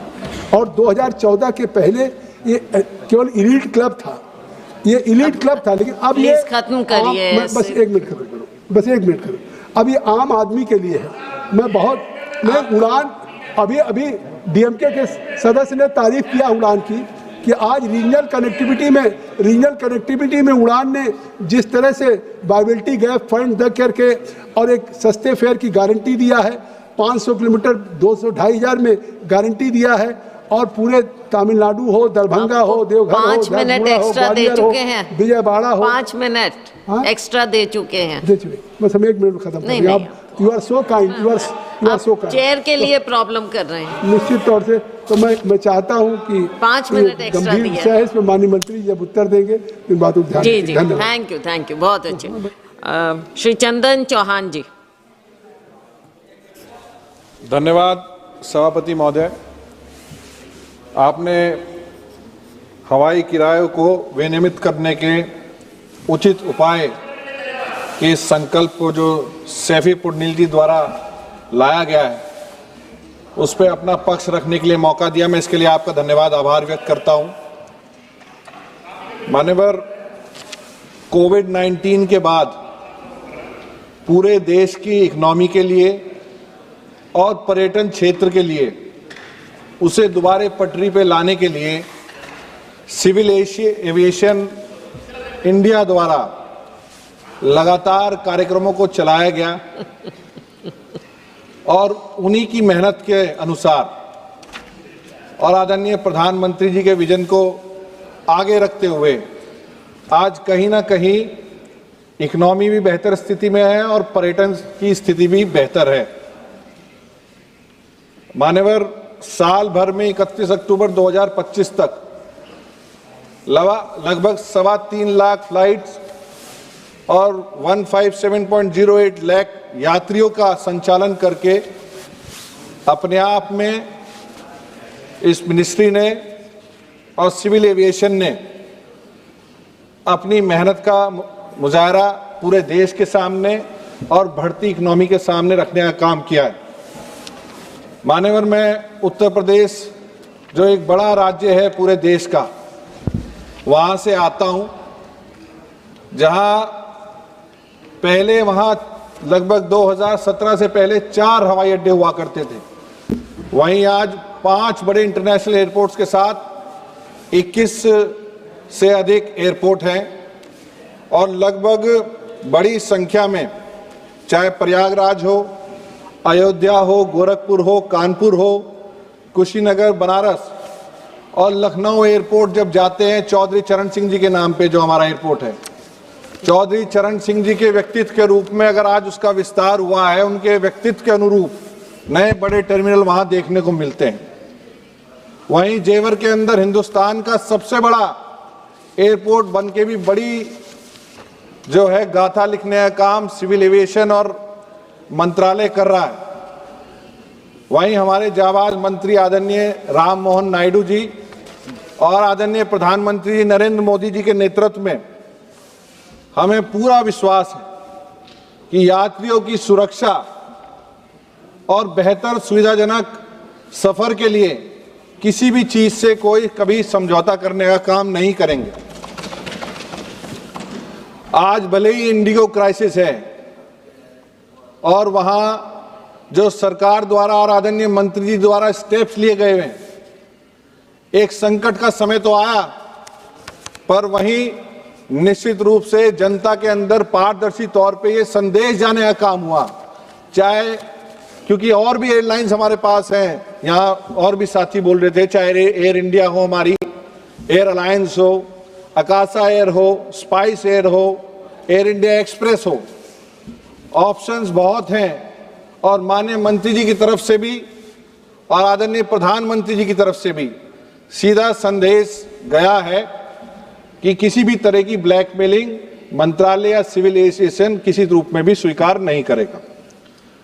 आदरणीय सभापति जी, फ्लेक्सी फेयर जहां विभिन्न समय में, चाहे त्योहारों का समय हो, आपदा का समय रहा हो और किसी संकट के समय में जनता चाहती है कि डीजीसीए हमेशा से जैसे पूर्व की तरह टैरिफ मॉनिटरिंग करती आई है पारदर्शी तरीके से। आदरणीय मंत्री से हम अनुरोध करेंगे कि इसी तरह का पारदर्शिता से वो होता रहे। और जितने भी एयरक्राफ्ट रूल्स बने, ये रूल्स सभी बेहतर सुविधा उपलब्ध कराने के लिए बने। इन रूल्स में समय समय पे चाहे बदलाव किए जाएं, चाहे उन्हें और बेहतर बनाए जाएं, पर किसी भी रूप में यात्रियों की सुरक्षा के साथ कभी कोई समझौता ना हो और बेहतर सुविधा सफर की उन्हें मिले, इसके लिए हमेशा सारी व्यवस्थाएं होनी चाहिए। मान्यवर, कुछ चीजें व्यापार से ऊपर उठ के होती हैं। निश्चित रूप से हम एयरलाइन को और पूरी व्यवस्था को, सिविल एविएशन को केवल व्यापार के रूप में नहीं देख सकते। ये एक मौलिक जिम्मेदारी है, ये जो सिविल एविएशन की है, जो बहुत से सपनों को, बहुत सी जरूरतों को भारतीय नागरिक की, आम नागरिक को पूरा करने का काम करती है। इसे हम किसी भी रूप से टैरिफ के और अन्य जो हमारे जो रेगुलेशंस हैं या फिर फेयर्स हैं, उनकी पेचीदगी में नहीं फंसा सकते। मैं अपनी बात को अंतिम रूप में देते हुए, क्योंकि समय और भी साथियों को बोलना है, मैं निश्चित रूप से इस संकल्प पे जो विचार प्रस्तुत हुए हैं, मैंने अपने विचार भी रखे, अपने पार्टी का भी पक्ष रखा, और जो पूरा भरोसा है मैं आदरणीय मंत्री जी पे, राम मोहन जी पे, कि वो निश्चित रूप से पूरा जो है सख्त से सख्त कार्रवाई करते हुए बेहतर सुविधाएं यात्रियों के लिए सुनिश्चित करने का काम करेंगे। हमारे यहाँ चाहे सरसावा हो चाहे मेरठ हो, छोटी स्मॉल स्ट्रिप्स की हमारी मांग लगातार रहती है। वो कहीं ना कहीं एयरलाइंस के लोड को कम करने का काम करेंगे। मुझे पूरा भरोसा है कि इन सभी संकल्पों पर और इन्हें विचार करते हुए आप आगे बढ़ेंगे, और जो भी निर्णय आज यहाँ सदन के अंदर हमारे सभी महानुभाव के विचार आते हुए होगा, उस संकल्प के रूप में आदरणीय मंत्री जी और सिविल एविएशन मिनिस्ट्री का समर्थन करने का काम करते हैं। बहुत बहुत धन्यवाद। Shri Manickam Tagore. I rise to support the private members bill introduced by my esteemed colleague Shafi Parambil, who has been a three-time MLA in Kerala Assembly and first-time parliamentarian, but made a headline by bringing this private member bill, which seeks to strengthen the passengers' rights, guaranteed fair competition and overall over aviation regulator framework. The urgency of this bill has been underscored by the severe civil aviation crisis India has witnessed in the last fortnight. India's largest airline, Indigo, which carries 60% of the domestic airlines, air passengers have experienced a catastrophic operational breakdown, resulting in thousands of flights cancellation and widespread passenger suffering. At the peak of the crisis, reports indicate that 2,000 flights were cancelled within a week and severely disturbing travel plans nationwide. On one day alone, more than 550 flights were scrapped, and subsequent days, more cancellation followed, with refunds exceeding 827 crores issued to passengers. The DGCA has even suspended 4 of its own flight operation inspectors for oversight, lapses, and intensified scrutiny of the airline's compliance measures. This is one of the most severe operational breakdowns in Indian aviation history, ma'am. Not a minor scheduling glitch, but a crisis that stranded travelers in terminals, disturbed businesses, and forced families to cancel long-planned holiday journeys. This is not just about an airline internal failure, ma'am. This is a crisis. This crisis exposes bigger structural problems, ma'am. Why the government allowed concentrated market domination is the main issue, ma'am. Whether one airline accounts for such a disproportionate share of domestic traffic, the entire system becomes fragile. A failure in the single carrier's operation should not grind national airline to a halt, yet it did. Why did our aviation policy allow this duopoly to emerge? Why is there no healthy competition to observe such shocks? This bill calls for a real structural competition, more robust entry and survival conditions for new and smaller operators, ma'am. Second, what role did a regulator preparation play in this crisis. The DGCA had introduced revised pilot duty and crew rest rules, aiming to improve safety. Yet, despite long lead time, Indigo failed to align its crew planning, prompting cancellation and numbering its households. If airlines are unable to comply with the foreseeable regulatory changes, why was the oversight? Where was the oversight? Should regulators not have ensured compliance well in advance, especially given the airline's massive network? Why are the passengers left to bear the consequences of systematic failure of this government? Thousands were stranded. Families missed urgent medical and personal commitments. Airports reported chaotic schemes, delays in communication to affected flyers. Who compensates the economic losses, missed opportunities and emotional distress? Current customer protection is inadequate, reactive, not preventive. This bill mandates clear compensation frameworks and enforcement mechanisms, ma'am. 4. Why was the government has been so slow to enforce real accountability? In response to the crisis, DGCA ordered flight schedule cuts, formed oversight teams and suspended officials. But these are all reactive, not proactive measures. Why flight cancellation soared, airfares on an alternative carrier spiked sharply, hitting ordinary passengers hard? Does our regulatory architecture protect passengers first, or does favors powerful operators, ma'am? Why was there no policy to ensure resilience in Indian skies, ma'am? Indian Civil Aviation Minister rightly said we need at least 5 major carriers to avoid such shocks. Yet policy and practice has led us to the market with 2 dominant players. When we will adopt policies that prevent monopolistic control and ensure robust competition? Ma'am, civil aviation is not just an industry. It is the connectivity that binds this nation. It affects businesses, tourism, family, national integration. It should not collapse under the weight of avoidable operational mismanagement or regulatory laxity. The private members bill by Shafi Parimbilji seeks real customer protection with enforceable compensation, greater market competition, stronger independent oversight airlines and regulators, transparency and accountability on pricing and cancellation and refunds. This crisis is a wake-up call. Let this House unite to ensure that India's passengers are protected and that India's skies are resilient, and there is no single failure, operational or regulatory, can cripple our nation's connectivity. I urge members to support this bill, not just in spirit, but in action, ma'am. Thank you. Thank you.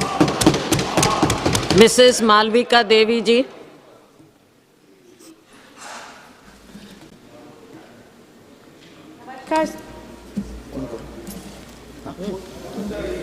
Namaskar, ma'am.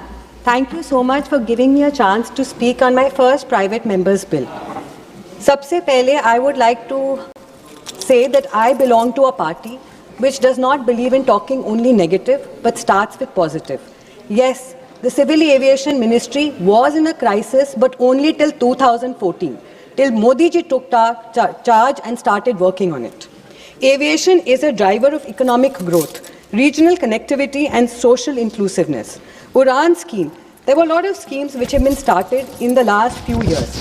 Whether I talk of the expansion of airport infrastructure, the massive increase in operational airports, from 74 airports in 2014, there are 160 operational airports today.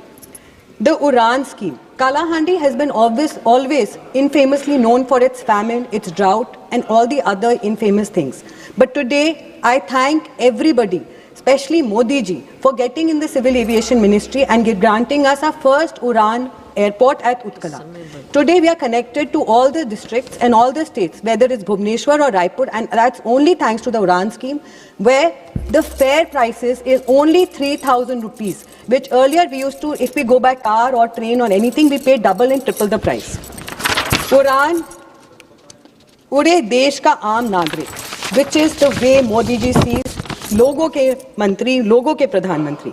There are 600 Udan routes operationalized in the country. Passenger-friendly digital reforms have been done, whether it is the EGCA platform, the DigiYatra, or the biometric and paperless systems. Policy and regulatory reforms, civil aviation policy and Bharatiya Vayuyan Abhiyan. Safety and international recognitions, ICAO recognition, enhanced safety inspections, all this is being done by the Civil Aviation Ministry of India. Thank you again to Modi ji and Ram Mohan Naidu ji. As again said again and again, there was a crisis situation, but it was only till 2014. As I can see, which there have been two situations which were in a way crisis situation. One which happened in the COVID period in 2019, when in May 25, 2020, scheduled domestic flights resumed after a 2-month suspension due to the COVID-19 lockdown. The ministry imposed both upper and lower fare limits to protect passengers from exorbitant prices and weaker airlines from predatory pricing. Also, the fare bans were based on flight duration and were revised periodically through the ministry orders in 20 and 21. That is the government, the BJP government, which is for the people, by the people and of the people and works for the people. Second, yes, there was an emergency situation with the Indigo disruption. But again, Modi ji की सरकार, राम मोहन नायडू की सरकार, इन्होंने इसको भी handle किया और बहुत अच्छे से हैंडल किया. हमारी सरकार वो सरकार है जो सिचुएशन को देख के सामने खड़े होकर उसका सोल्यूशन ढूंढती है, ना कि खाली चुप के बैठने वाली सरकार. The Civil Aviation Ministry invoked its regulatory power caps to economy class fares. Fare ceilings were put 7,500 for routes up to 500 kilometers, 12,000 for routes up to 500 to 1,000 kilometers, 15,000 for 1,000 to 1,500 kilometers, 18,000 for over 1,500 kilometers. And at the same time, a lot of compensation in crores was given to the people and still is being taken care of. All I would like to say is our vision under Modi ji is Sabka Saath, Sabka Vikas, and that includes Sabka Safar. We respect the challenges faced by the airlines, whether it's the fuel costs, the ATF taxes, the operational expenses. But the solution cannot be placed entirely on the shoulders of the passengers. And yes, our government stands for the people. And yes, our government has always stood with the people. And when 100% come out with fair pricing, healthy competition, safety and substantiability for airlines, and above all, affordable and accessible air travel for every Indian, which is what I'm sure that the government will do with Modi ji ke sarkar, Ram Mohan Naidu as a civil aviation minister. This will be handled and we will again stand with the people and for the people, by the people. Thank you.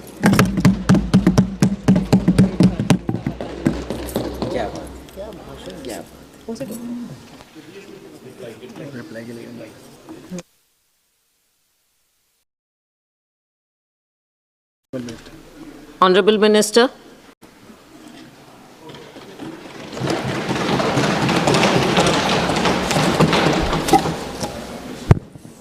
Thank you, Madam. It has been a very long and thorough discussion on this very important aspect of airfares in the country. It all originated by the private members' business resolution, which has been put by Honorable Member Shafi Parambil ji on the topic of appropriate measures to regulate airfare in the country. And from the number of speakers that have spoken, over 1.5 years, this is the first resolution that has come into this Lok Sabha. And since then, when 26th of July 2024, there were 9 speakers who have spoken that day. Again on 28th of March 2025, there were 14 speakers.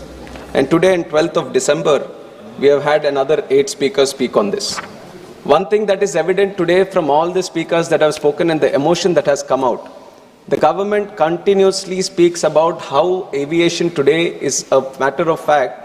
From हवाई चप्पल से हवाई जहाज का जो नारा था वो सच है, ये साबित होता है जिस भावना से ये सभी लोगों ने यहाँ पे अपनी बात रखी.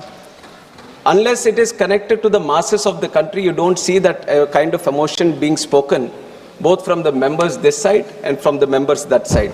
So that is an example that how deeply and inclusively, under the leadership of Honorable Prime Minister Narendra Modi ji, the civil aviation is interconnected in this country. And I'll try to stick to the points that have been mentioned in the resolution, which I feel is also very important to address today. The first point is to initiate appropriate measures to regulate the airfare in such a way that there is a reasonable upper limit to the maximum fare that an airline can fix in a route. Madam, taking up this point, let me start by looking into the aspect of deregulation in the country. Some speakers have already spoken about it. The deregulation starts with Air Corporations, the regulation starts with Air Corporations Act of 1953. That was the time when they decided that the airfares need to be regulated. There was a committee which was there and which was looking into all the regulations and the capping of fares and deciding what the tariff should be. But then in 1994, it was decided that the aviation sector should be deregulated.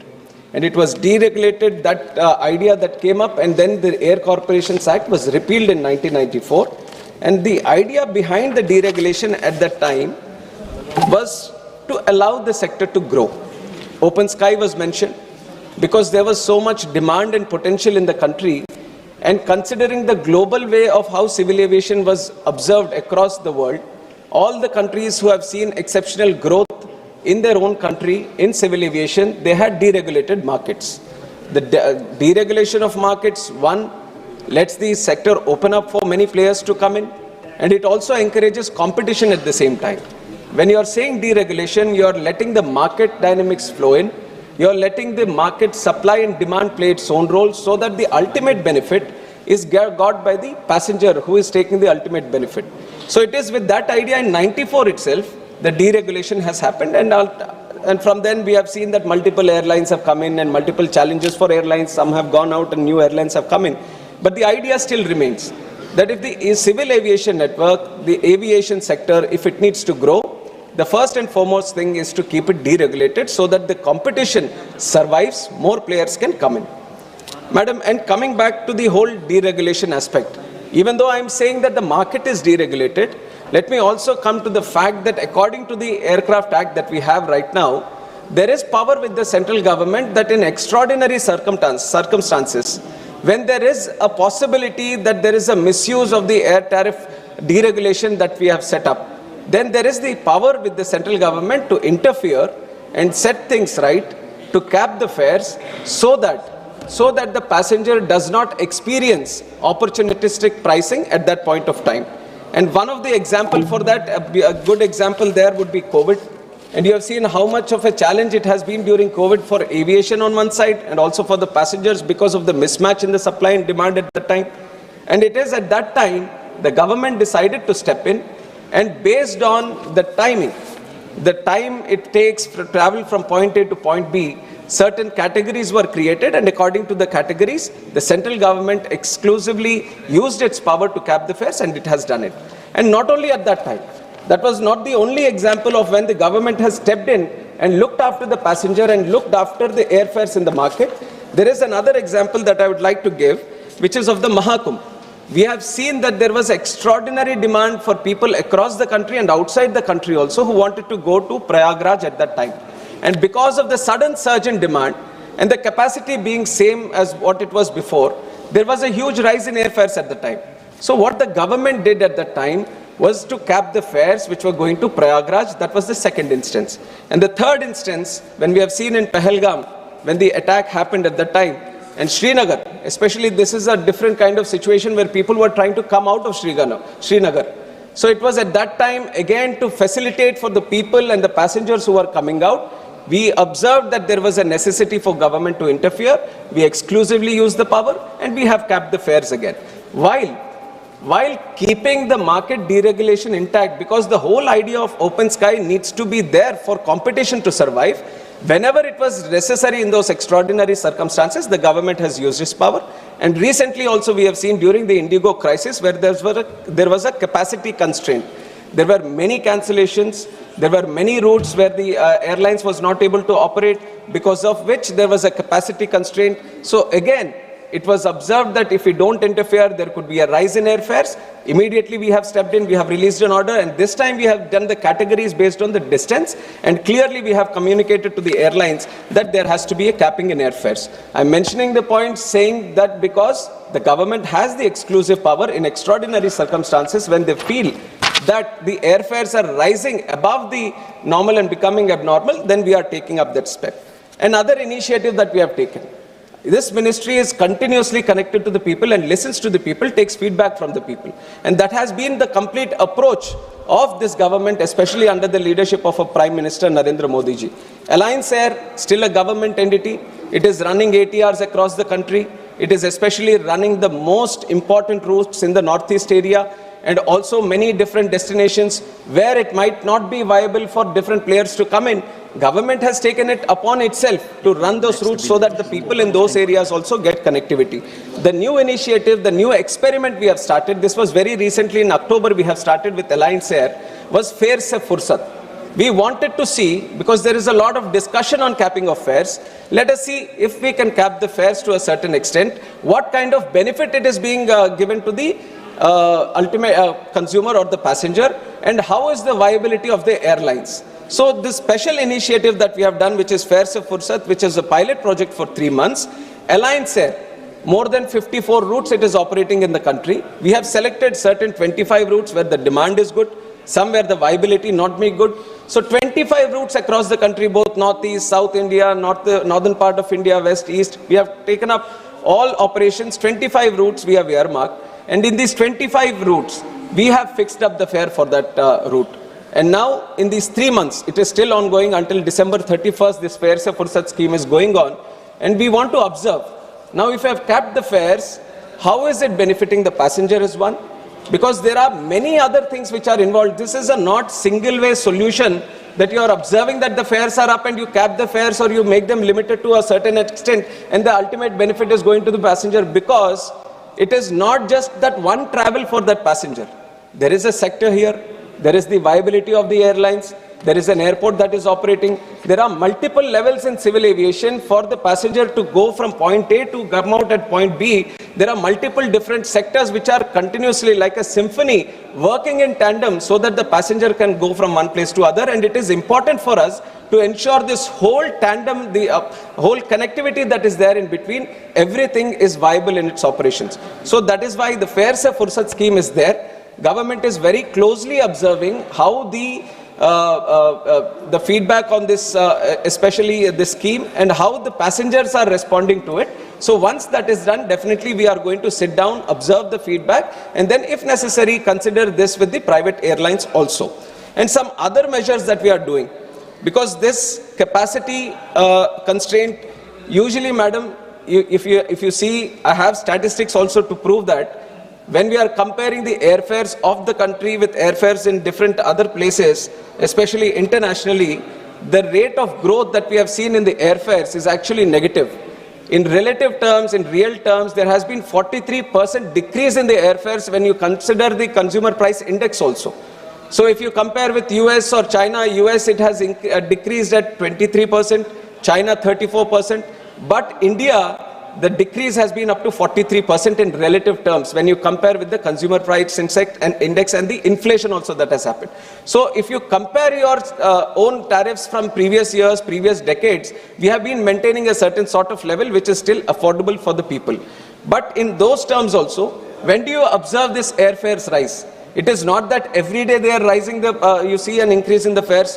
When these festive seasons are there, when there is a specific demand that originates in this location for most people to travel, and exactly the examples were also taken, Kerala during Onam, during Christmas, during that specific period, most of the people who are working in the Gulf area, they all want to come back and visit their families in that time. There is a specific season that you see that there is a huge capacity that is going to be there, and those are the routes, specific routes also you can see that this is where the airfares are rising because of the demand that originates. And then you see in the North India, sometimes during the Durga Puja, the Calcutta routes are on a surge. During Diwali area, the whole northern sector that is on a rise. And also during Chhat Puja, whatever is going to Bihar, that is on a rise. These are all specific seasons. It is not that I can cap a fare for the entire season, entire year to a certain sector, because there are still, this is why market demand and market supply is very, very important for us to understand. They kind of play in such a way that they regulate the fares on its own. But when we observe, because we also know that there are seasons, because we also know there are capacity constraints in those seasons, we have reacted accordingly. When this Kerala situation observed, and after me becoming the minister also, this was exactly in September of 24, when the Kerala, the Gulf and the Kerala routes, when we observed that, see, what else can we do? What else can we do in this time so that we can facilitate for the people who want to travel and can keep the fares at a very adjustable price? Then we added capacity. We have spoken to the airlines well in advance. We have said this is a situation which is happening every year. Why don't we provide the more capacity in this region so that more people can travel? This is exactly what we have done in that time. More flights which were not operating or non-viable routes across the country, they were taken out. They were brought into this specific sector so that that can facilitate for the demand that it was created. And on top of Onam, during this Kumbh Mela also, everyone wanted to travel to Prayagraj. So we have increased the flights that are going to Prayagraj. So not only capping the fare, but the capacity needs to be augmented. That is the real solution when you are seeing that the fares are rising. Because there is demand there. It is not that you want to send that single passenger in a very adjustable price. You want to send 10 passengers to that place during that specific time. So capacity augmentation is something which is very much required, and we have done that. Kerala during the Onam and Diwali during Diwali also we have done recently in October 25. Prayagraj Kumbh Mela in Jan 25. So we have worked out this solution when we speak with the airlines before and consider the festive season and increase the capacity. And also, madam, we have to understand what goes into these airfares. I have talked about what some of the measures that we have taken, and also airfares is not a single entity. There are different charges that go into the airfare, and one of the most important one is the aircraft fuel. ATF goes up to 40%. 40 to 45% of the ticket price that you pay is because of the ATF. And the way ATF is there in the country, the state taxes the ATF. And there are multiple states who have brought it below 5%. We are very thankful to them. There are 26 states and union territories which have brought it down because they understand that even if you lose a small revenue in this taxation for the ATF, the kind of economic growth that it creates, the kind of growth aviation network creates for other industries is very, very important, and it is with that idea that it was being done. But there are some states which still have it at a very high percentage, and it is multiple times. Our predecessor Scindia ji is also here. He has written and spoken on this many times and written to chief ministers, and I have also taken that responsibility. I have written to chief ministers whenever I get the opportunity to meet them. I have spoken to them on this very specific issue to please bring down the ATF, because if you bring it down, then definitely that also helps the passenger and the cost that it takes. And we have done it with Bihar also. Bihar used to have 29%, but in June 25 they have responded and they have brought it below 4%. And there is one state, Tamil Nadu also, Manickam ji is here. So I will take this opportunity through this discussion also to encourage the state government to bring it down as much as possible, not 5-4%, but bring it down to 1%, so that this benefit of the taxation also is being extended to the passenger at the end. And now this is the ATF. And when it comes to the DGCA measures, DGCA is also a very important regulator for us. It also looks after the safety. It also looked after the airlines and their operations. Now there is a tariff sheet which is being done by the airlines to see how are we going to charge. The tariff sheet mentions the minimum fare for a certain route, maximum fare for a certain route, and they have this bucket system where through buckets they see how many seats are going to be allocated at a certain price. Not many would be knowing about this, but whenever you go to the website and you purchase a ticket, there is a clear tariff sheet that is mentioned there. But here the airlines also used to be doing their own chalaki. What they used to do, tariff sheet, because according to the law, they have to do it prominently somewhere, they have to display the tariff sheet. But we were also doing our own monitoring. We were checking where is the tariff sheet. But we used to go to the web page, and it used to take ages to look at it, where the tariff sheet it is right at the bottom, and even the letters with which it was written was only, you can see it only if you use a binoculars. It was at that situation. Then we said this is not the purpose of through which the law has been kept. Then we have updated them. They have instructed them that whenever they open, the tariff sheet should be seen right in the front in big letters so that every passenger can see it. We have brought that change. We have monitored that change. Now the tariff sheet is thoroughly displayed. But not only tariff sheet. Now earlier there was the rule that the tariff sheet, there was a small clause which gave an advantage to the airlines that every day they can change the tariff sheet. ऐसा होगा तो कैसे होगा? आज का tariff sheet आज का बन रहा है, आज का ticket हमने ले लिया, कल का tariff sheet कल का बन रहा है, तो again it's not serving the purpose. Then we changed the clause. Then we changed the rule that was giving that clause, that measure, and we said, you won't change it every day. You won't change it every 24 hours. You will only change it every month, so that once the passenger sees at the head of the month, first week of the month, they have to give us the tariff sheet saying, in that sector, in this month, how much are you going to charge, how many bucket charges you have. So everything the passenger should know on what charges it will be there. So we have changed it to 1 month. That is also a facility that the passenger will have. I would encourage more passengers to look into this tariff sheet, to look at how the pricing is done, what is the minimum bucket, what is the maximum bucket. And this we have done it last year itself, and there we have observing some changes because it improves the monitoring mechanism that we have on these airlines and their tariff sheets. And also on top of this, there is a tariff monitoring unit that we have created in DGCA. And the purpose of this specifically is to look into what the pricing is and how the airfares are fixed. Are they following the tariff sheet or not? Are there abnormal situations that are being created? So specifically just for tariffs, we have created a tariff monitoring unit, and it has been strengthened time and again through various measures. And earlier, when it started with around 50 routes. But now we have expanded to 78 routes. We are also taking international sectors also right now to understand where and how these tariff fares are being changed and how they are being done.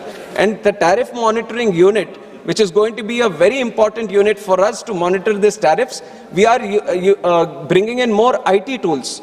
We are bringing in more technology, so that the power at the TMU increases and they can analyze the fares in a very tech-based manner using the IT tools also to analyze. So that is one thing that we have done, and we are also improving the capacity with which TMU works, not only in the routes that are being covered, and also in the number of people that you are doing it. So this is one.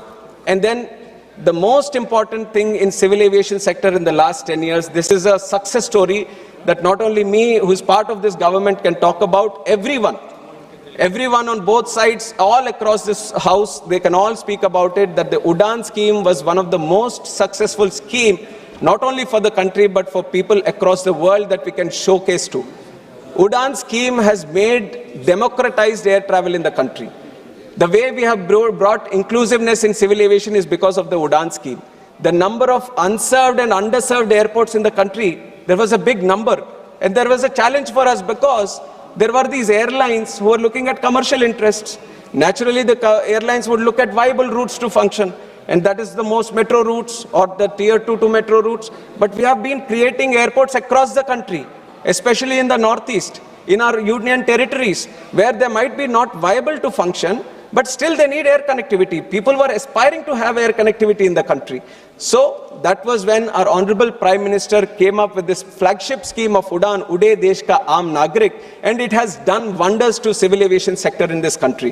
Whatever we experience, we have gone through different places now where people would have not ever thought that they would have an airport at that location.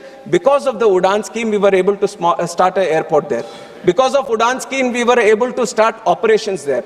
Today, almost 1,57 lakh people have availed the benefit of UDAN.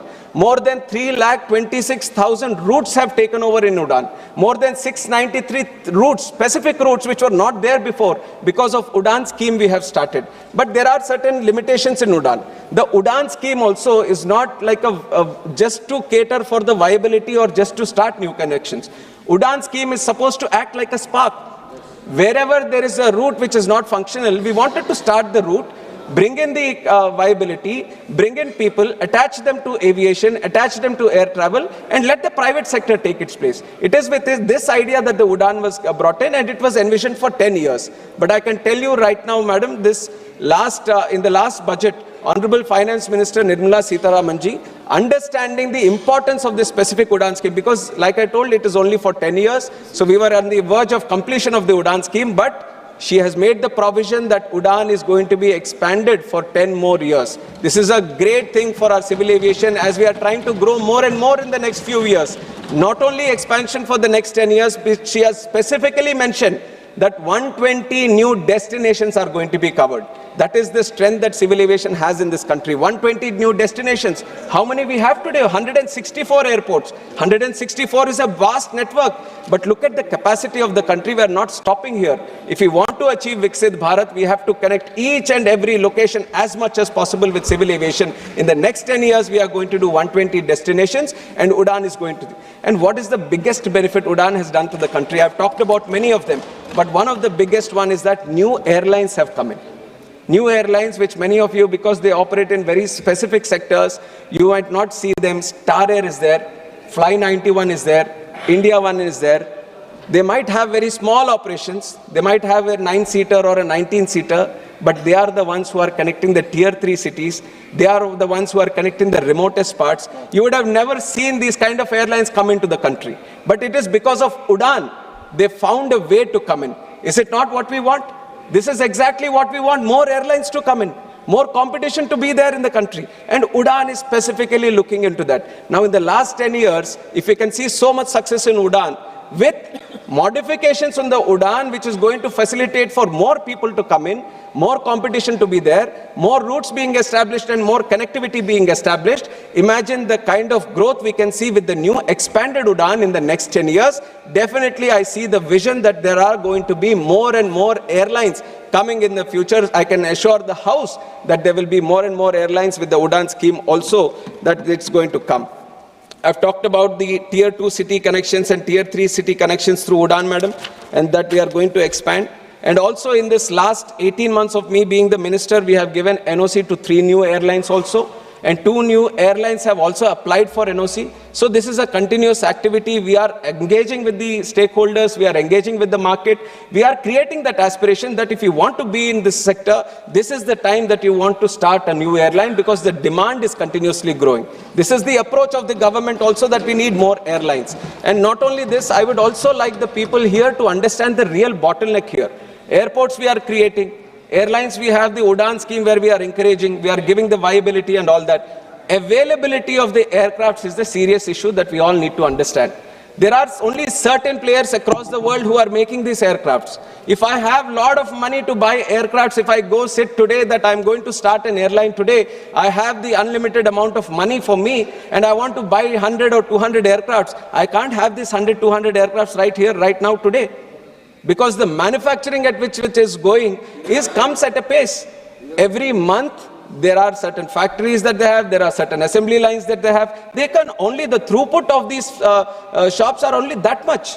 And they are not only supplying for India, they are supplying for across the world. There is a huge demand in Gulf. There is a huge demand in Asia Pacific region, and everyone is having to wait for this. India is also waiting. How many orders do we have? 1,700 orders. 1,700 orders pending with Airbus, pending with Boeing, pending with other players. Once we get this, if let us say these 1,700 orders, which our airlines are doing it today, if they all come into our sector, then definitely it is going to benefit the passengers. But the bottleneck is not within the country or with the government or with the airlines, it is the availability of these airlines. We have recognized that. And that is exactly why this government has taken a stance that we are not going to only wait for these aircrafts to be built across. We are going to create a program where the aircrafts can be built in the country. We should have a made in India aircraft also, and that is the vision with which this government is moving. There is a Russian Sukhoi SJ-100, which is a regional aircraft. We are talking with them. HAL is engaging with them. They have gone into MOU. They are going to get the technology here so we can build the plane here. Embraer is a very good plane, very efficient plane. We are seeing Star Air, which is operating on Embraer, giving good connectivity to these tier 2 cities. They are also trying to increase increase their operations. We are talking with Embraer. We are telling them, please come to India and manufacture your shop here so that we can manufacture the aircrafts here. If you have 1,700, demand for 1,700 aircrafts in the future, and if you can get the companies to come and build in this own country, then imagine how much easier it is going to be for people who are airline operators here to get the aircrafts. We can have aircrafts being done here in this facility also being extended. And another type of cost, because these airlines, they run on very thin margins, that also we need to understand. And what are the challenges they face? They faced COVID. COVID was a time nobody was traveling, but they were there surviving. They were there paying salaries to their people. They've all gone through it, even though there was no single flight operating in certain days because of the lockdown. That is a phase that all the airlines had to pass through. And there are high costs of leasing. It is not that today I have the money and I'm buying a plane. There is a different strategy, financial strategy the airlines are using, not only in India, but across the world. They do leasing. Leasing is where I just rent the plane from someone else who has bought the plane, use it for a certain period of time, and I give it back to him. And this is the common strategy that you're observing in all the airlines. At one point of time, maybe 2 decades or 3 decades, 60 to 70% of them were being owned by the airlines and 30% were being done on leasing basis. Now today, 85% of the planes are being leased. So then we thought, why not we address the leasing part only? Then we observed how leasing industry is as compared to the global industry. There are certain hubs. Ireland is a hub, as a big hub, because they started very early. They have created all the regulations that are required. They have done with the taxation problems that are required, and they've created a hub for themselves. So anyone who wants to lease a plane, their first preference is they go to Ireland. And now UAE also, you have seen the demand that Gulf has created. UAE has created another hub for itself for becoming a leasing symbol. And then the Singapore is there. Singapore also kind of created. Why not India? This is the approach of our Honorable Prime Minister, that why not we should become a leasing industry, not only catering for our own demand, but for the entire world. Gift City was created with this whole idea that leasing industry should flourish here. And also we saw that the Cape Town Convention, through which the leasing industry, the compliance score which is seen across the world, that needs to be made into act. We didn't have an act, we didn't have any kind of legislation which was backing that Cape Town Convention.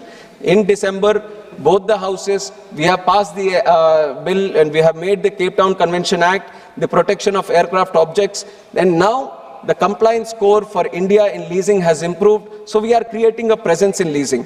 Now what happens with this? Now it will be easier for the companies, for the airline operators to lease planes. The cost will come down, so more people will be interested in this. This is also playing into the competition.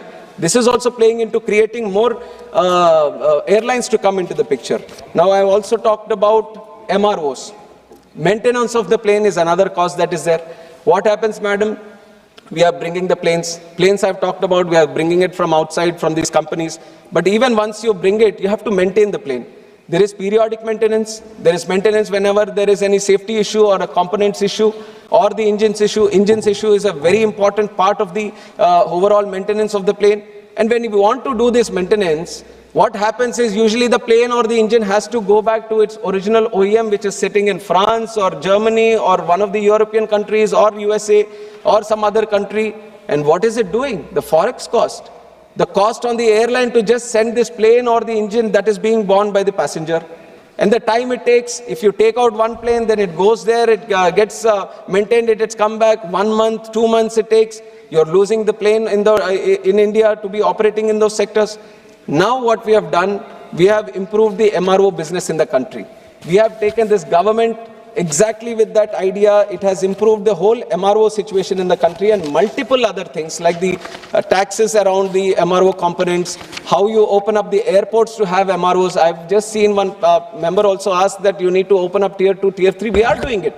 We have created the rules, we have created legislations that we open up more MROs in the country, and very proudly I'm stating this also. Recently in Hyderabad, near the GMR airport, Safran, which is an important air engine manufacturer, and many of our Airbus, they have these LEAP engines which are done by them. They have set up shop here in the country. Now we don't need to send it anywhere to France or anywhere. We can do it in our country itself, and the capacity with which they have created is 300 planes per year. 300 engines per year, which is almost every day one engine is going to be maintained. Now, lesser time for maintenance, less costs also for maintenance. If it's less cost for the airlines to maintain the plane, less costs on the passenger also. That is why MRO network is also important. MRO network is something we are clearly concentrating on. And this Safran coming to India is like a gateway. Once you see that one big player is coming in, all the other players find the confidence to come to the country, and that confidence and the trust in Indian system is what this government has created for them. And Leasing Act, we have done it. And then flexible airspace also. Back then the airspace used to be very restricted. From the country, there used to be a strict norm. This is civil aviation airspace, this is defense airspace, this is restricted airspace. Everyone was controlling their own airspace. And what was there left out with civil aviation was very, very small. So if there was a restricted airspace and from going to point A to point B, if it was not accessible to go use the restricted airspace, it has to go all around. When it goes all around, imagine the fuel cost that it takes, the time that it takes. And it was Honorable Prime Minister Narendra Modi ji who made defense, who made the intelligence, who made the civil aviation, everyone sit together, all the technologies that are there, everyone had to sit together, collaborate, coordinate and come out with flexible airspace. So even if it is with defense, at that time civil aviation can request that I want to use this airspace for the passengers, for the commercial purposes, and they give their airspace. So what used to take probably 30 minutes or 40 minutes over gets covered in a very shorter time, and that cuts down the cost of the plane to operate from one point to another point. That also reduces the cost. This is again playing into the fact that relatively taking inflation and the CPI, you might even feel that why would it be that the prices are still 43% lower than before? Because of these kind of things. The interventions that we have done to keep the airfares down, there are many things which are in tandem, multi-pronged approach which is going on. So this is why we have kept them in this thing. And while I say this, I've talked about many things that are there. While I say this, there is also the second point. Let me go to the second point. This won't be taking much time, but convene a joint meeting with airline operators, representatives of the people and all other relevant stakeholders to discuss the issue of excessive airfare during the vacation seasons urgently. This has been mentioned, and accordingly I have mentioned that the Kerala Gulf in October 24 itself we have done it. That was because this was placed on the time, and Honorable Speaker from the chair has advised that you have to meet the airlines, and we have taken meetings with the airlines, all the stakeholders, and we have taken it as a very proactive measure, and we are doing it every month. Every month we are sitting with the airlines, we are telling them what the festive seasons could be, what could be the airfare in that specific month. We are coming out with guidelines, we are coming out with instructions to keep them at this thing. And then the third point is establish a quasi-judicial body to regulate and monitor the air traffic ethically and equitably. To regulate, I've said that the government already has the power in extraordinary circumstances. Whenever it feels it is going out of bounds, then we have the power. And for monitoring, we have the tariff monitoring unit. We are making it more powerful. We are in fact including it in the aircraft rules also, so that it carries a certain kind of statutory provision for it, and that is going to strengthen, madam. And with all this, the only points that I want people to think about, one is the bottleneck of the aircraft availability. Second is the viability of the airlines. We all feel that these are companies who are charging a lot of money, but none of them are making good money. So most of them are in losses. So that is also one consideration that we have to keep in mind.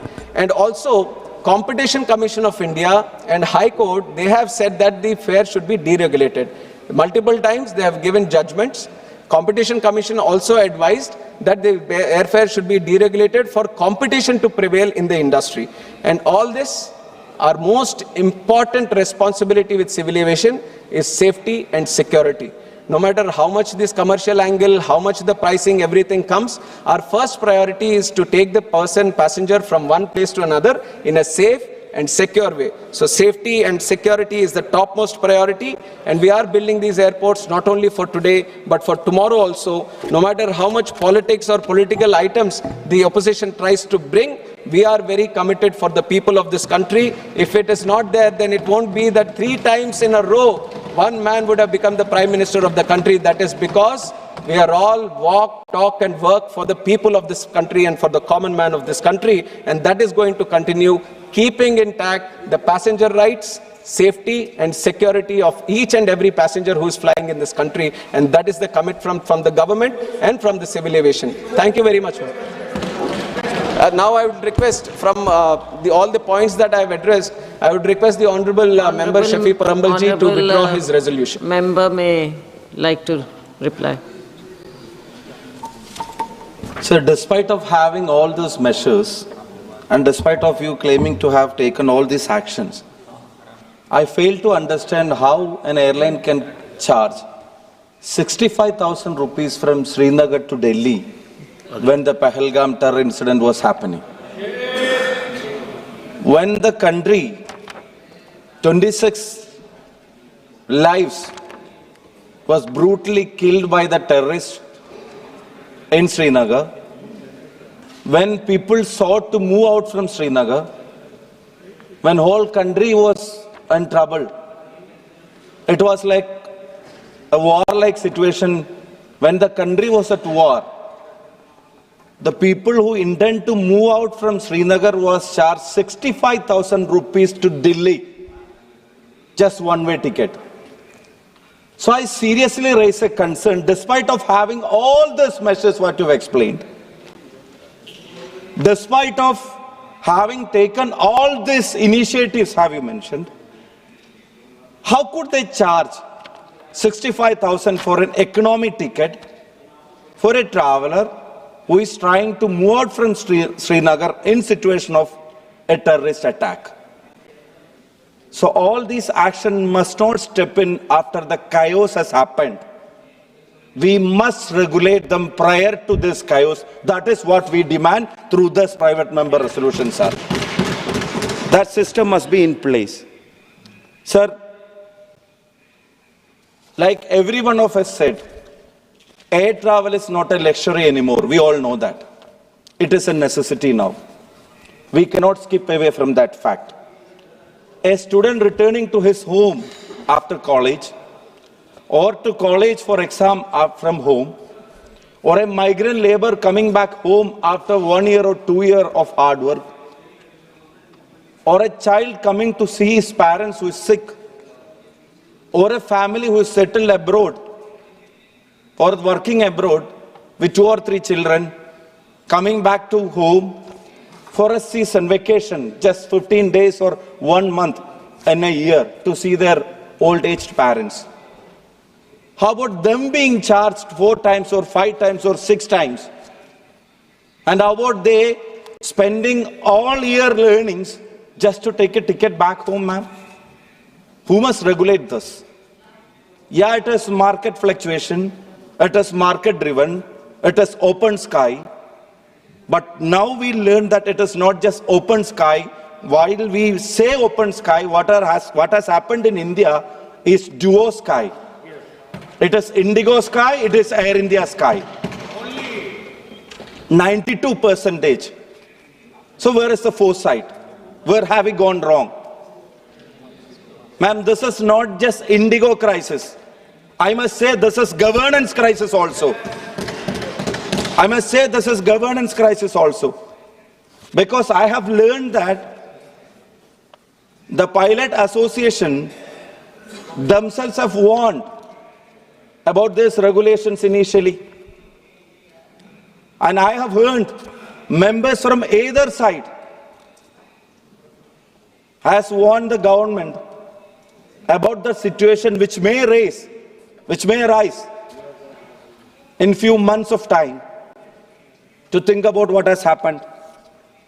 But now, even the pilot association, maybe off the record, they contact and say that there are chances of this being a pre-planned disruption, sir. Thousands of flights being cancelled in a single day. It's not my word, sir. This is all in the market. Sir, this is what is happening here in India. Sir, lakhs of people stranded, thousands of luggages missing, delayed, treatments delayed, functions delayed, exams, even UPSC things. We have read so many stories.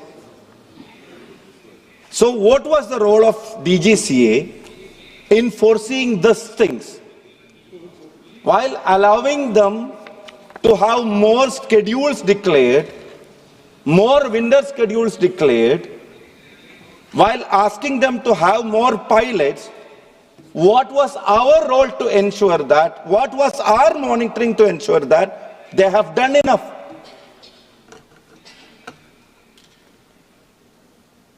Why didn't we bother to cross-check that Indigo or whoever is the player has made themselves ready to face the situation?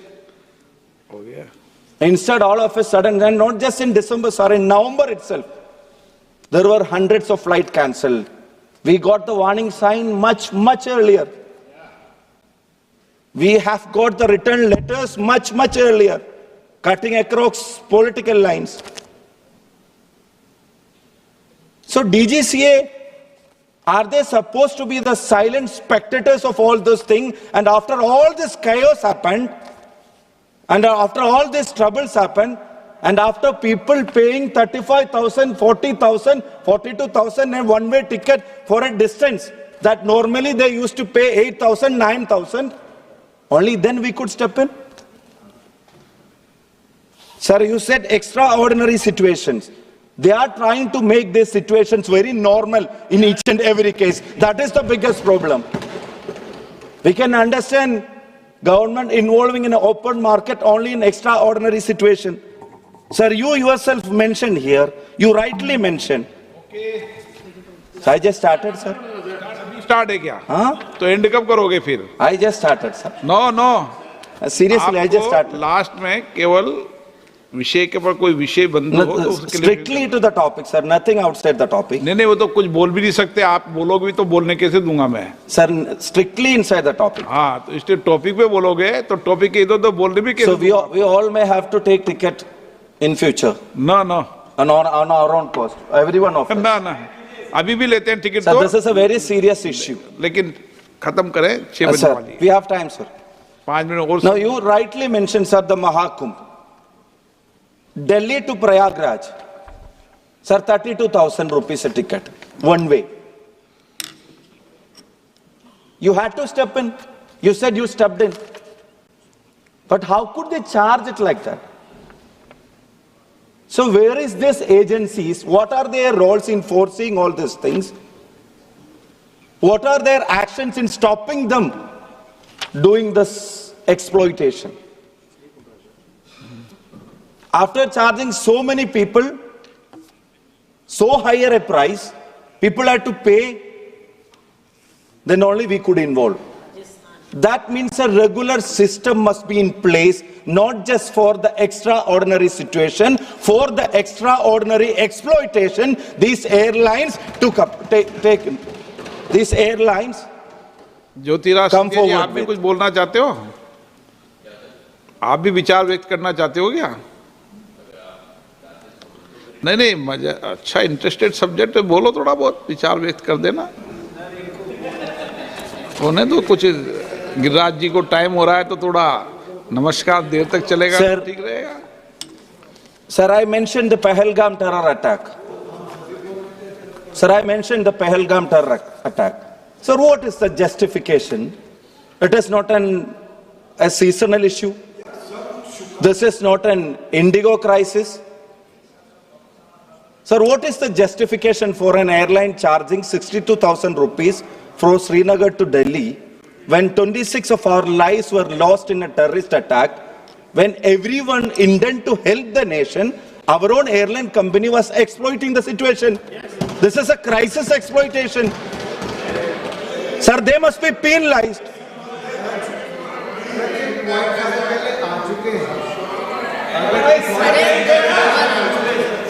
I'm coming. I don't know why you are disturbed about it. Sir, I must say, sir, that arrogance must be grounded. That arrogance of exploiting the crisis must be grounded. Sir, why I was forced to bring this as a private member resolution? Sir, I am coming from Vadagara. My constituency is Vadagara in Kerala. Sir, there are so many migrant laborers who work abroad.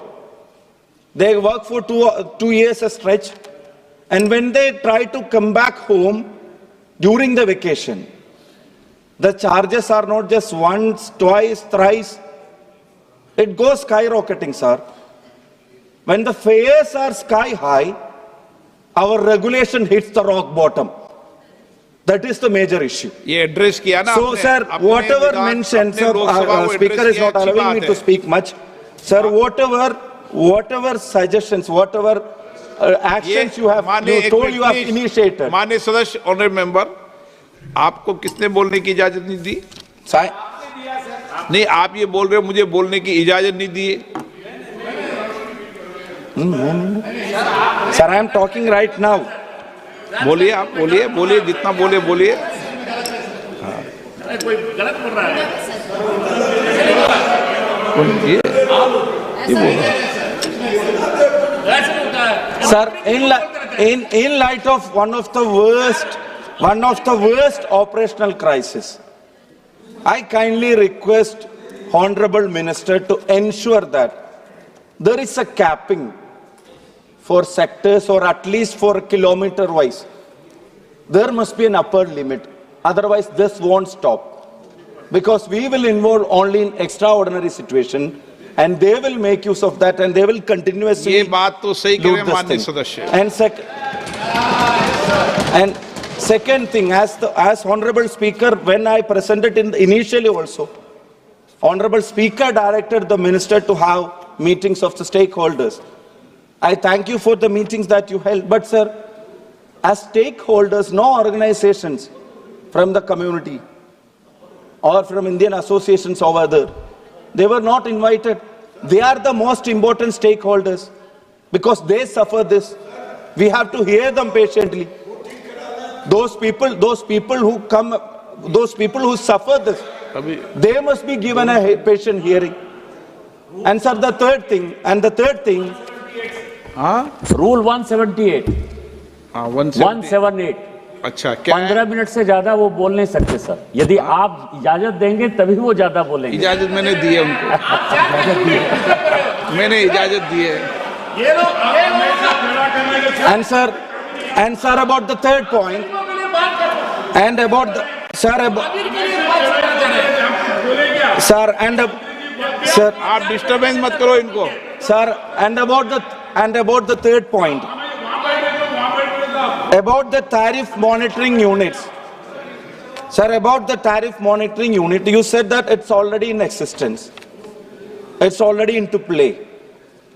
Sir, how about having a quasi-judicial body which can overlook into these facts, these things, and which can monitor things which before the chaos happens? Sir, there are so many issues, all other members, as the minister rightly informed, every member felt emotional about this issue because it is affecting a large number of people throughout the country. Millions of people are being affected. Sir, for every single thing, they charge 20,000 rupees for a ticket and they additionally ask for 1,500 for a seat also. Okay. Sir, one more point.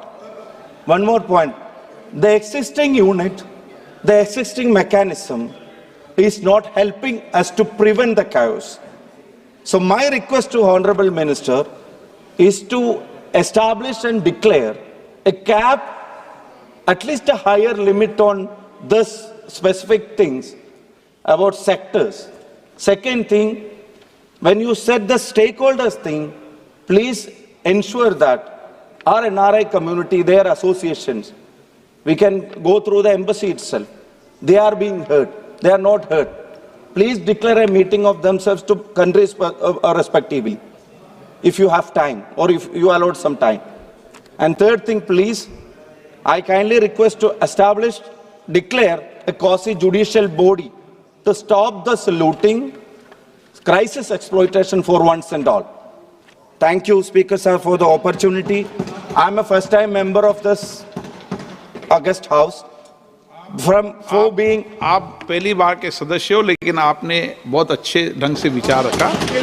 Sir, my constituents, there are so many migrant laborers who are suffering this. My people from Vadagara. So for them and now everybody has learned that this is not just a Pravasi issue. Everybody started feeling the heat. Okay. Those who are traveling inside also. So whatever we have already, it's not necessary. Sir, when I met you, you told about the point of call for Kannur Airport, development for Calicut Airport. If more airlines come to play, you yourself told more airlines come to play, a point of call facility is not being given for Kannur Airport. Calicut Airport development also being requested continuously before you.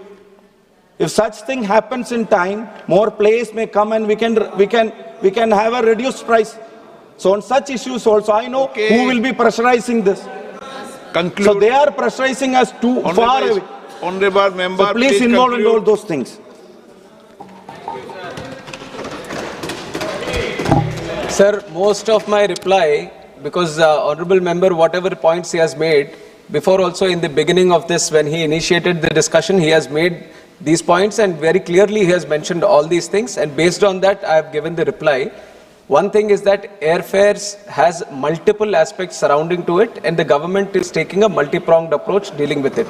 And when it comes to the airfares, the capping of it, the higher limits, definitely we are revisiting it. We are seeing how they are being, that is why I said the TMU, whatever the highest airfares they are doing, we are monitoring them.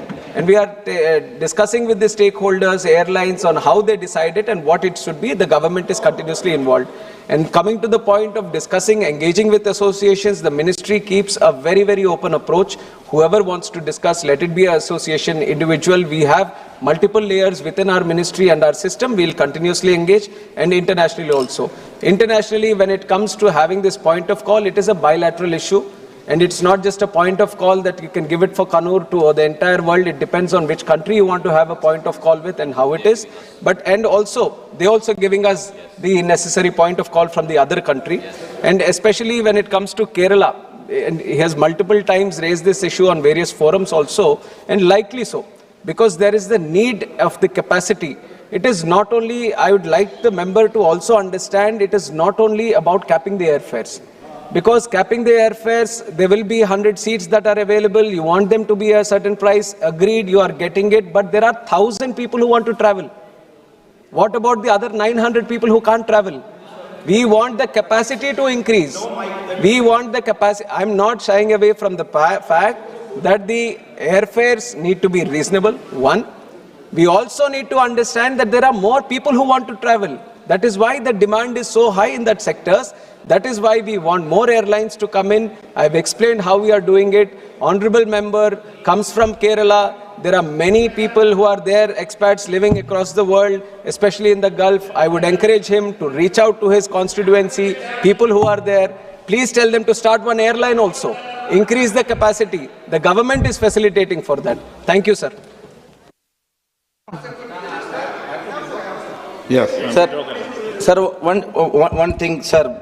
With my, I'm withdrawing as per the practice of the House.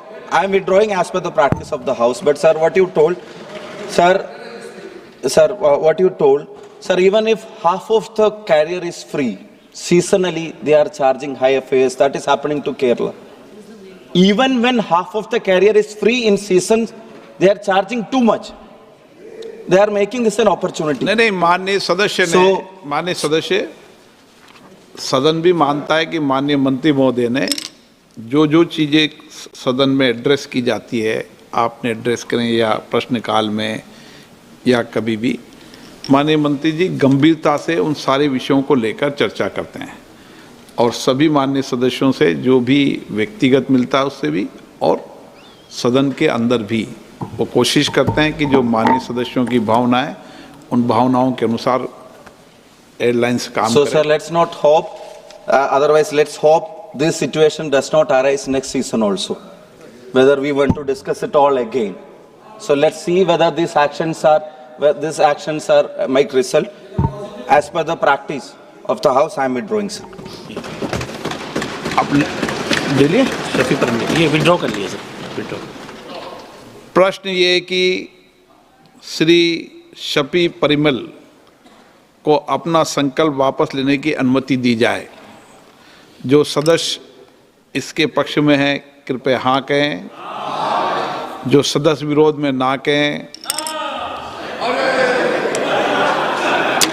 मेरे विचार में निर्णय हाँ वालों के पक्ष में हुआ, संकल्प लेने की अनुमति प्रदान की जाती है। सदस्य अब अपना संकल्प वापस ले सकते हैं। ऑनरेबल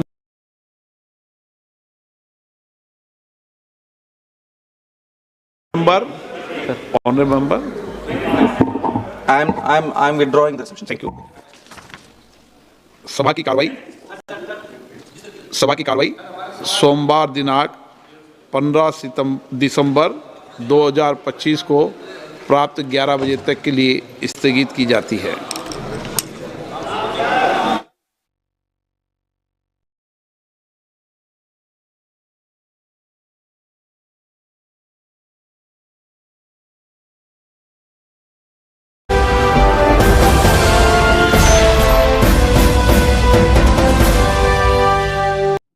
आप देख रहे थे नई दिल्ली से, जहां लोकसभा में संसद का शीतकालीन सत्र अनिश्चितकाल के लिए स्थगित हुआ।